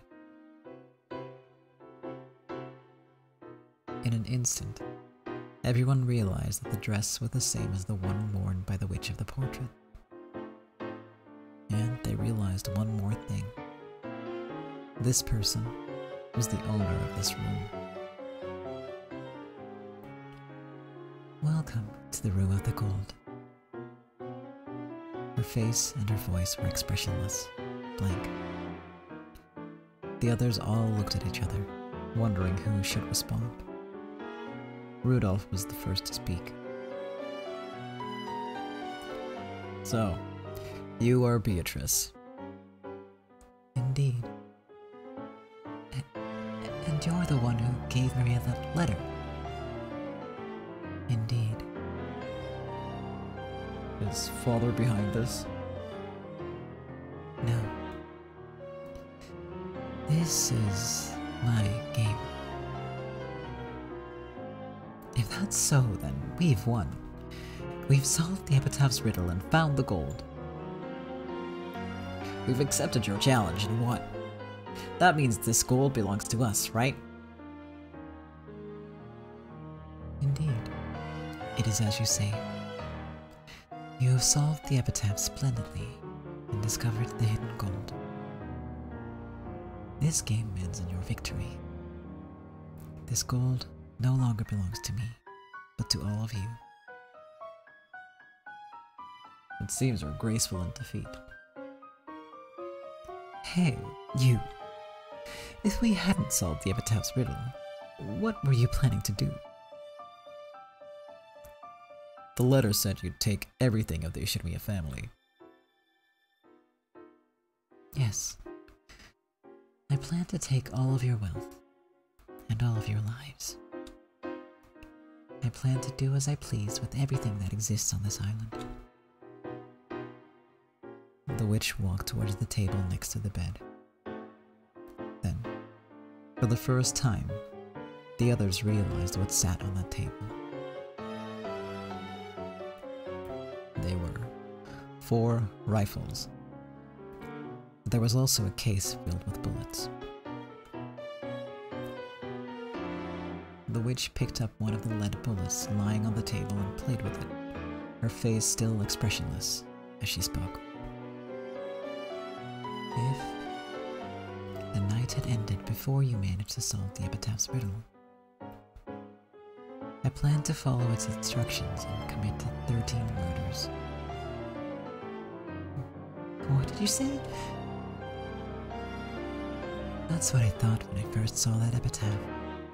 It almost looks like something you'd find in a serial murder mystery novel. That's right. If you had killed 13 people to match the epitaph, that would have made for quite a mysterious crime. There's no way you could do all that by yourself. No matter how many guns you have, killing 13 people, that would just be...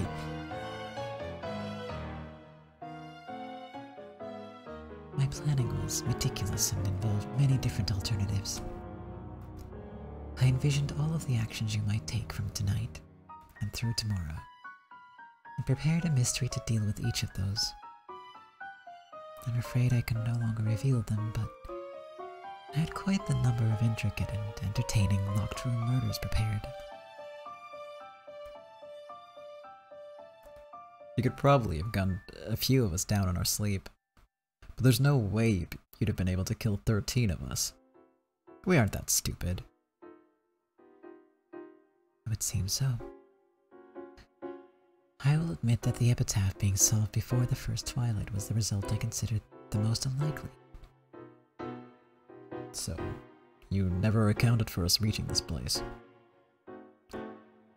That is not so. Even this was one of the results of the roulette I wished to create. And it is most likely the best outcome for all of you. No one will die, and you can leave this island with the gold. Congratulations. This game ends with a perfect victory for you all. If no one could solve the riddle, she planned to take those guns and commit a serial murder. Everyone gulped as they watched the witch emotionlessly make her confession. If your confession is the truth, that means you were trying to kill us. Yes, that is true. The hell? I can't believe you could just admit to that. You can't possibly expect us to treat you favorably now that you've revealed that to us. I am prepared. You may do as you will with me. If you hadn't solved the epitaph, I would have done the same to you, so it is only fair. This girl's got guts. I planned this game because I was prepared to bet my life. I am satisfied with the result. If you wish to kill me now, I am prepared. She no longer even treasured her life. The witch walked towards the others as she spoke, and they automatically stepped back. The gold belongs to all of you. I planned to give everything to the one who discovered it first, but I didn't expect there to be 7 of you. I leave the decision of how to split the gold to the 7 of you. I will not involve myself, and... The witch walked even closer. She walked through the middle of the group up to the antique clock behind them.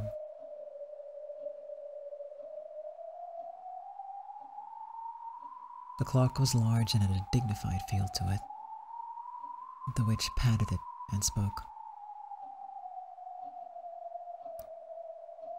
Allow me to explain the device within this clock. For you have gained not just the gold, but the entirety of this island.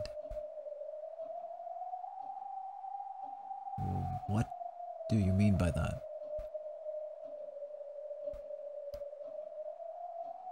If you interpret the epitaph as a series of murders, then yes, there are only 13 people killed on the first 8 twilights. But on the 9th twilight, it says clearly that none shall be left alive. What does that mean? In other words, she was planning to massacre all of us? Don't tell me. That clock. As you have guessed, it is connected to a set of explosives. Are you the one who set that up? Or was that Ushiromiya Kinzo? Ushiromiya Kinzo is the one who set up the device. This device is the source of his mad, magical power. I don't have a clue what you're talking about. In other words, Dad set up this bomb, and if he ever went broke, he was prepared to die in a blast that would wipe away everything, including himself. On this island, Ushiromiya Kinzo made a contract with the Golden Witch and obtained the gold. However, that was not all he gained. What are you talking about? Wait, don't tell me.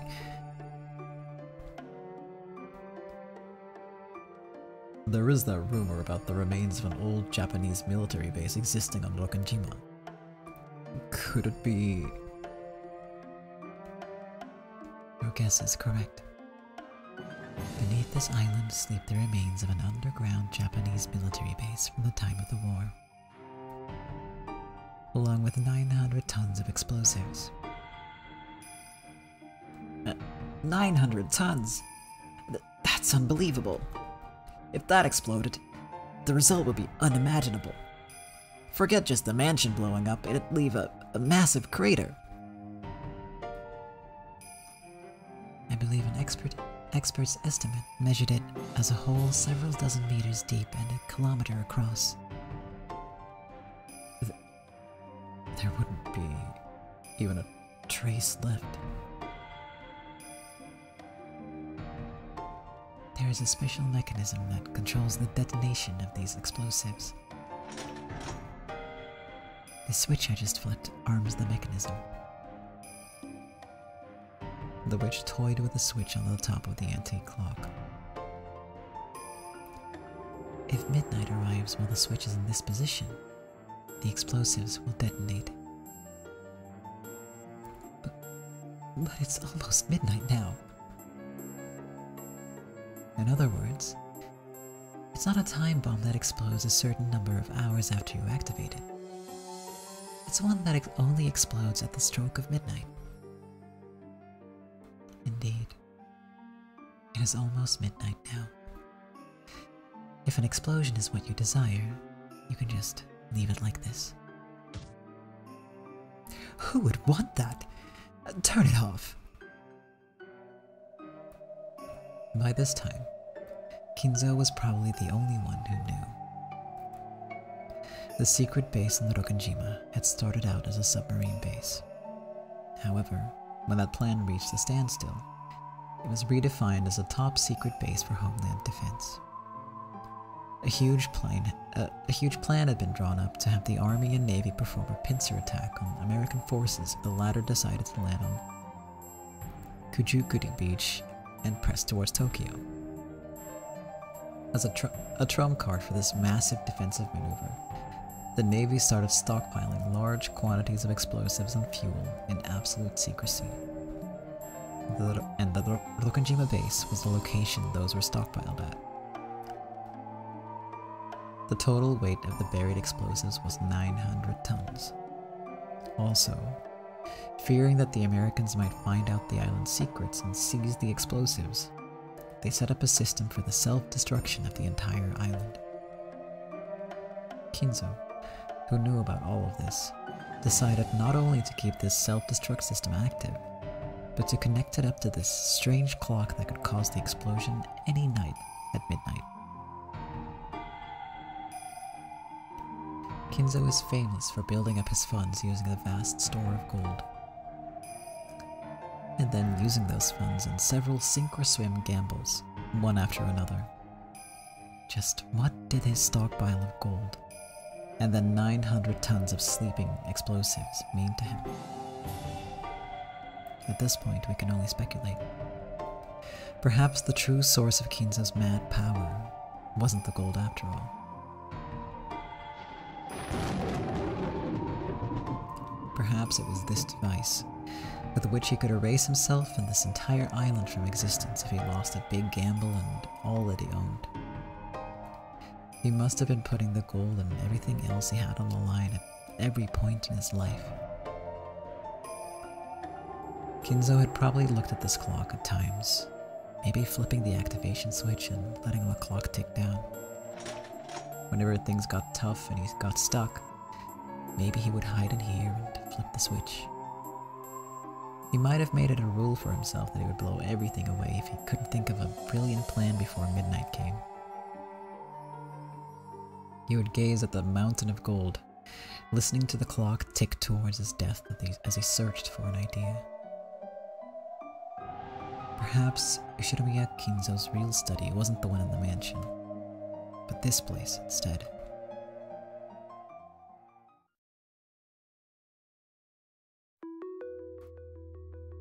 This whole setup sounds just like Dad.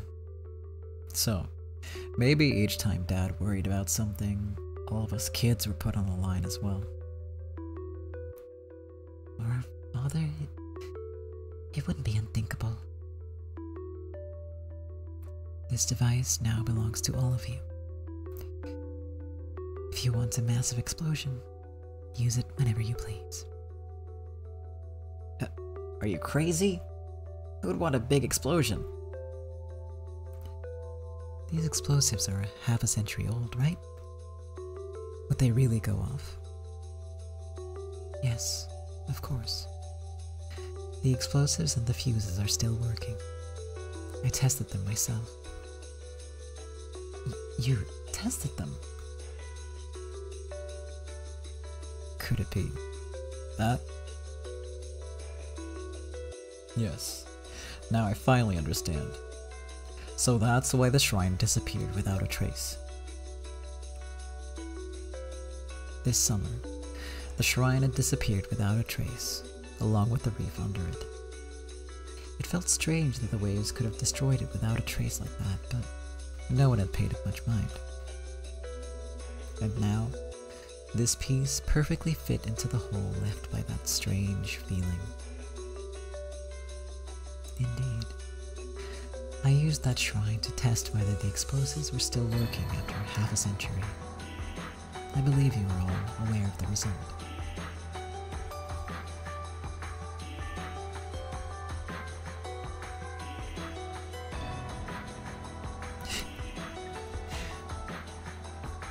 Yep, she sure is.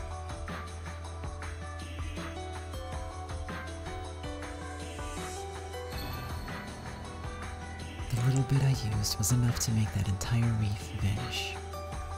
As I'm sure you can imagine, 900 tons of that would cause an explosion large enough to rewrite the map. If an explosion like that happened, all of us would most certainly die. What would you have done? I somehow doubt that you intended on going down with the rest of us. This underground VIP room is connected to an underground passage from the remnants of the military base. If you go straight along that, you'll come out at the hidden mansion on the opposite side of the island, Kodoria. It's about 2 kilometers away. If you make it all the way there, it should be possible to escape the blast. I see. So, you plan to escape to there just before the blast? I've only said that such a thing is possible. You may not believe this, but if the 9th twilight had ended before any of you could solve the riddle, I plan to die along with everything else. There's something seriously wrong with this girl. She's insane. There's no point thinking about it. If we hadn't solved the epitaph, she would have used those guns, or else that switch, to massacre all of us. There's no doubt in my mind. You are correct. You have ended this game in the best possible way, without there being even a single victim. I wish to convey my respect and admiration. Though it was a 7-person effort, it took you only a single night to solve the riddle. It took me a very long time to solve. That is worthy of praise. I also admire you for your graciousness and honesty in defeat. We haven't decided how you will be dealt with, but I hope to do all I can to reach a gentlemanly agreement. Do not concern yourself with me any longer. As someone who was already prepared to kill you all and die in the process, I am already one of the dead. The Golden Witch Beatrice solved the epitaph, reached this room, and revived. And now, new people had solved the riddle and reached this room, so her role is finished.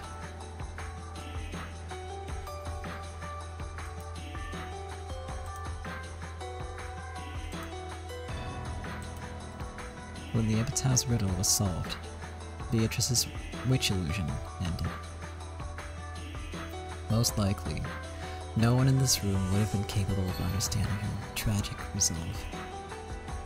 She herself was probably the only one who could. As long as the many selves inside of her understood, that was enough.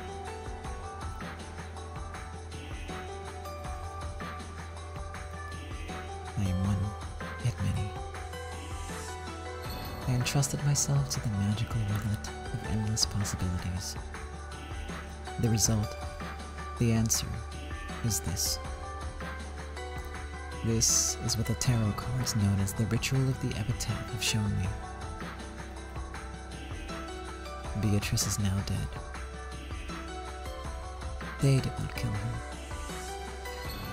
Killed her myself, in accordance with fate's command. They will never understand, for all eternity.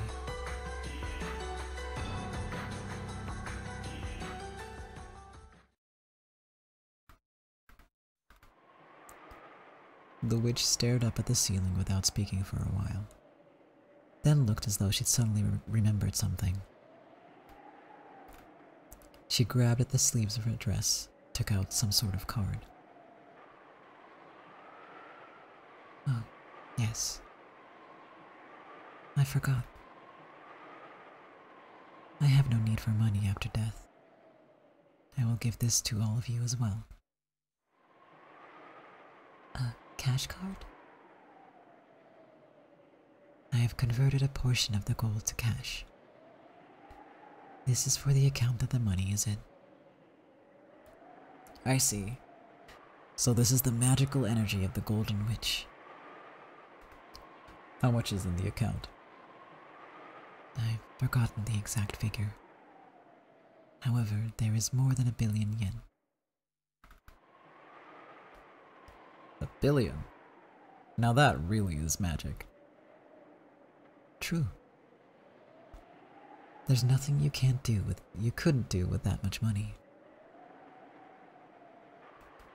Very true. The strongest magic to counter the human's anti-magic toxin is this magic of gold. It may be that this card holds greater power than the ingots. Certainly. Cash would be much more agreeable than ingots. Here you go. I have no need of this anymore. The card she held out was not taken by any of them. Who would ever just hand over a card with 1 billion yen in it? The mountain of gold, the device for blowing up the island, the card with 1 billion yen. All of these surpassed their understanding. So, no one could bring themselves to take it. I don't like it. What don't you like?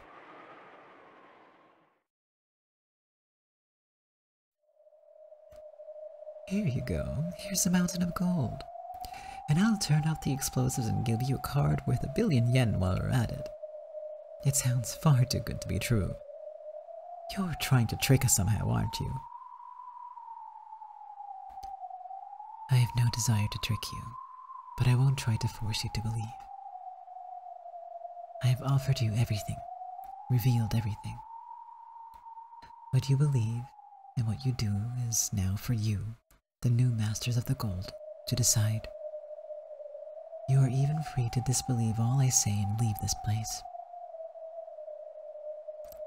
Ava, I can't imagine that she's lying. And how could you know that? I don't like how relaxed she's acting. It's as though she thinks she's already won. I just had an idea a second ago. What if she's lying about which is the off side of the switch? What do you mean, Nesan?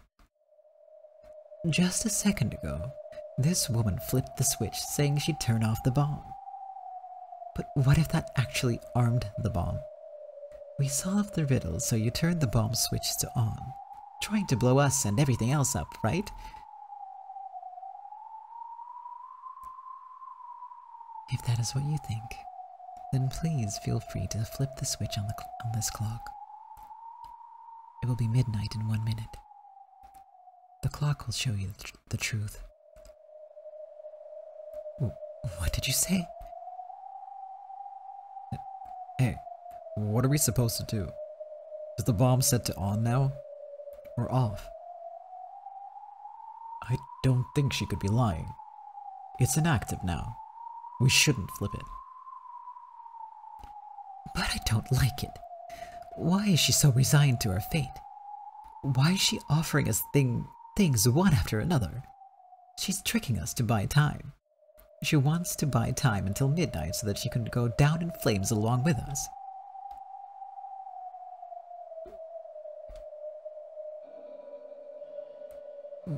What about the switch itself? Is there some way to tell if it's on or off? On the upper part of the antique clock was a metal switch that could slide right or left. Currently, it was set to the left. However, there were no marks in particular on either side to indicate which side was off and which side was on.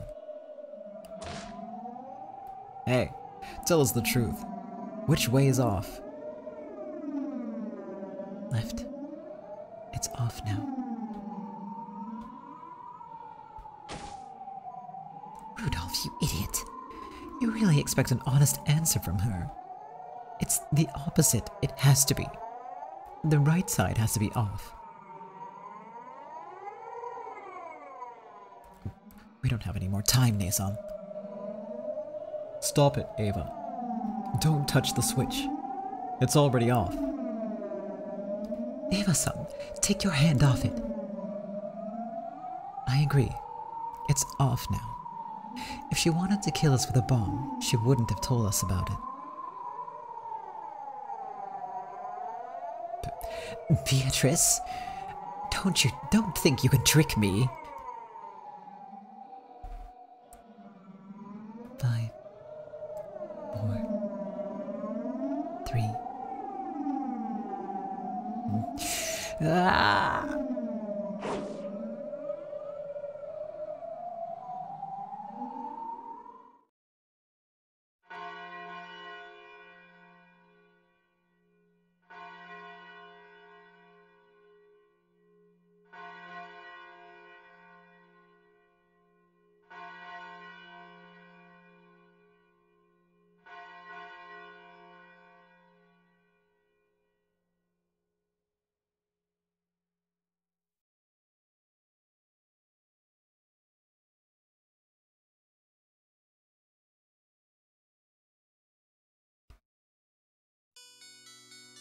The second hand of the clock ticked past midnight. October 4th ended, and the curtain rose on October 5th, 1986. The switch was still pointed to the left. The witch's words had been proven correct. Have I gained your trust now? You bitch. With a hideous, sweat-covered expression, Ava snatched the cash card away from the witch's hand. How about a bank book and seal? We can't withdraw anything with just a card. All you need is the pin. It's 8 digits long. Wait a second. I'm writing it down. Ava and Kitty both took out a pen and notepad and began writing the 8-digit number the witch told them. That is everything I have to tell you and give you. I will say nothing more. All of my tasks have been completed.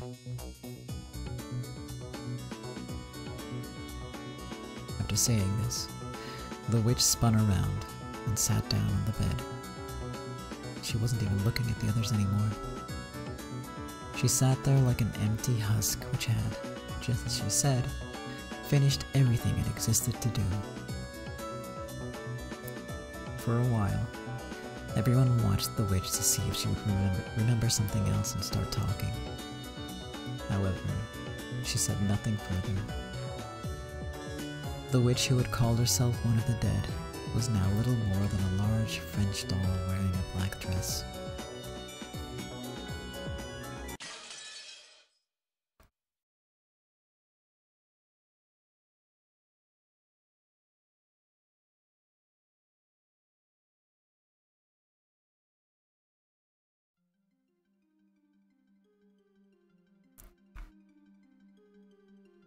Well, well, well.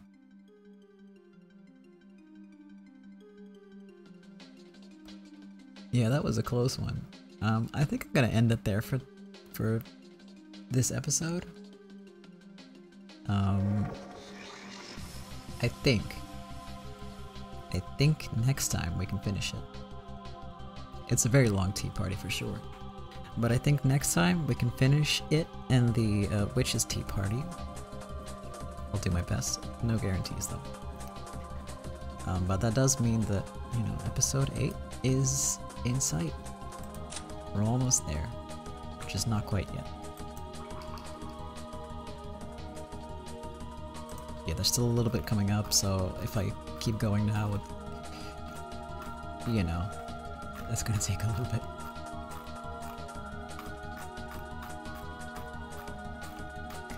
Yeah, okay.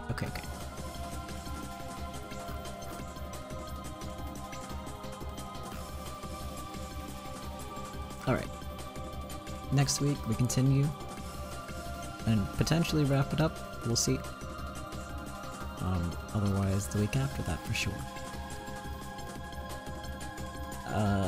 I'm gonna be back on Monday with another stream, a regular stream, and then back on Wednesday with Umineko. In the meantime, I also have a new video up, and it's my playthrough of The Last Clockwinder, and it's on my YouTube channel.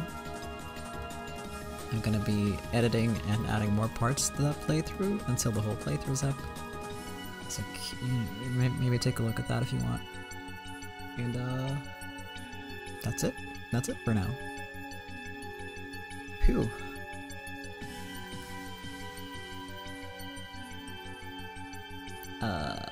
Yeah. No, it's very warm here, my brain is melting. But I hope you had a good time. I always love reading this story, so I had a good time.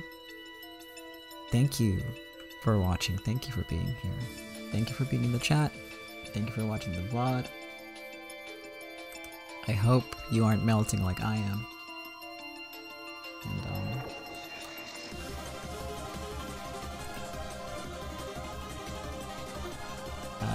I'm just gonna pop on the outro music real quick like. There we go. I will pray for your energy bill. And my own with the fan running and stuff. Should be okay, I guess. But yes, alright. That's it for now. Thank you again for watching, I appreciate it. I hope to see you again next time, and have a great night. Have a great week. Have a great everything. You know the drill. See you next time. Bye bye.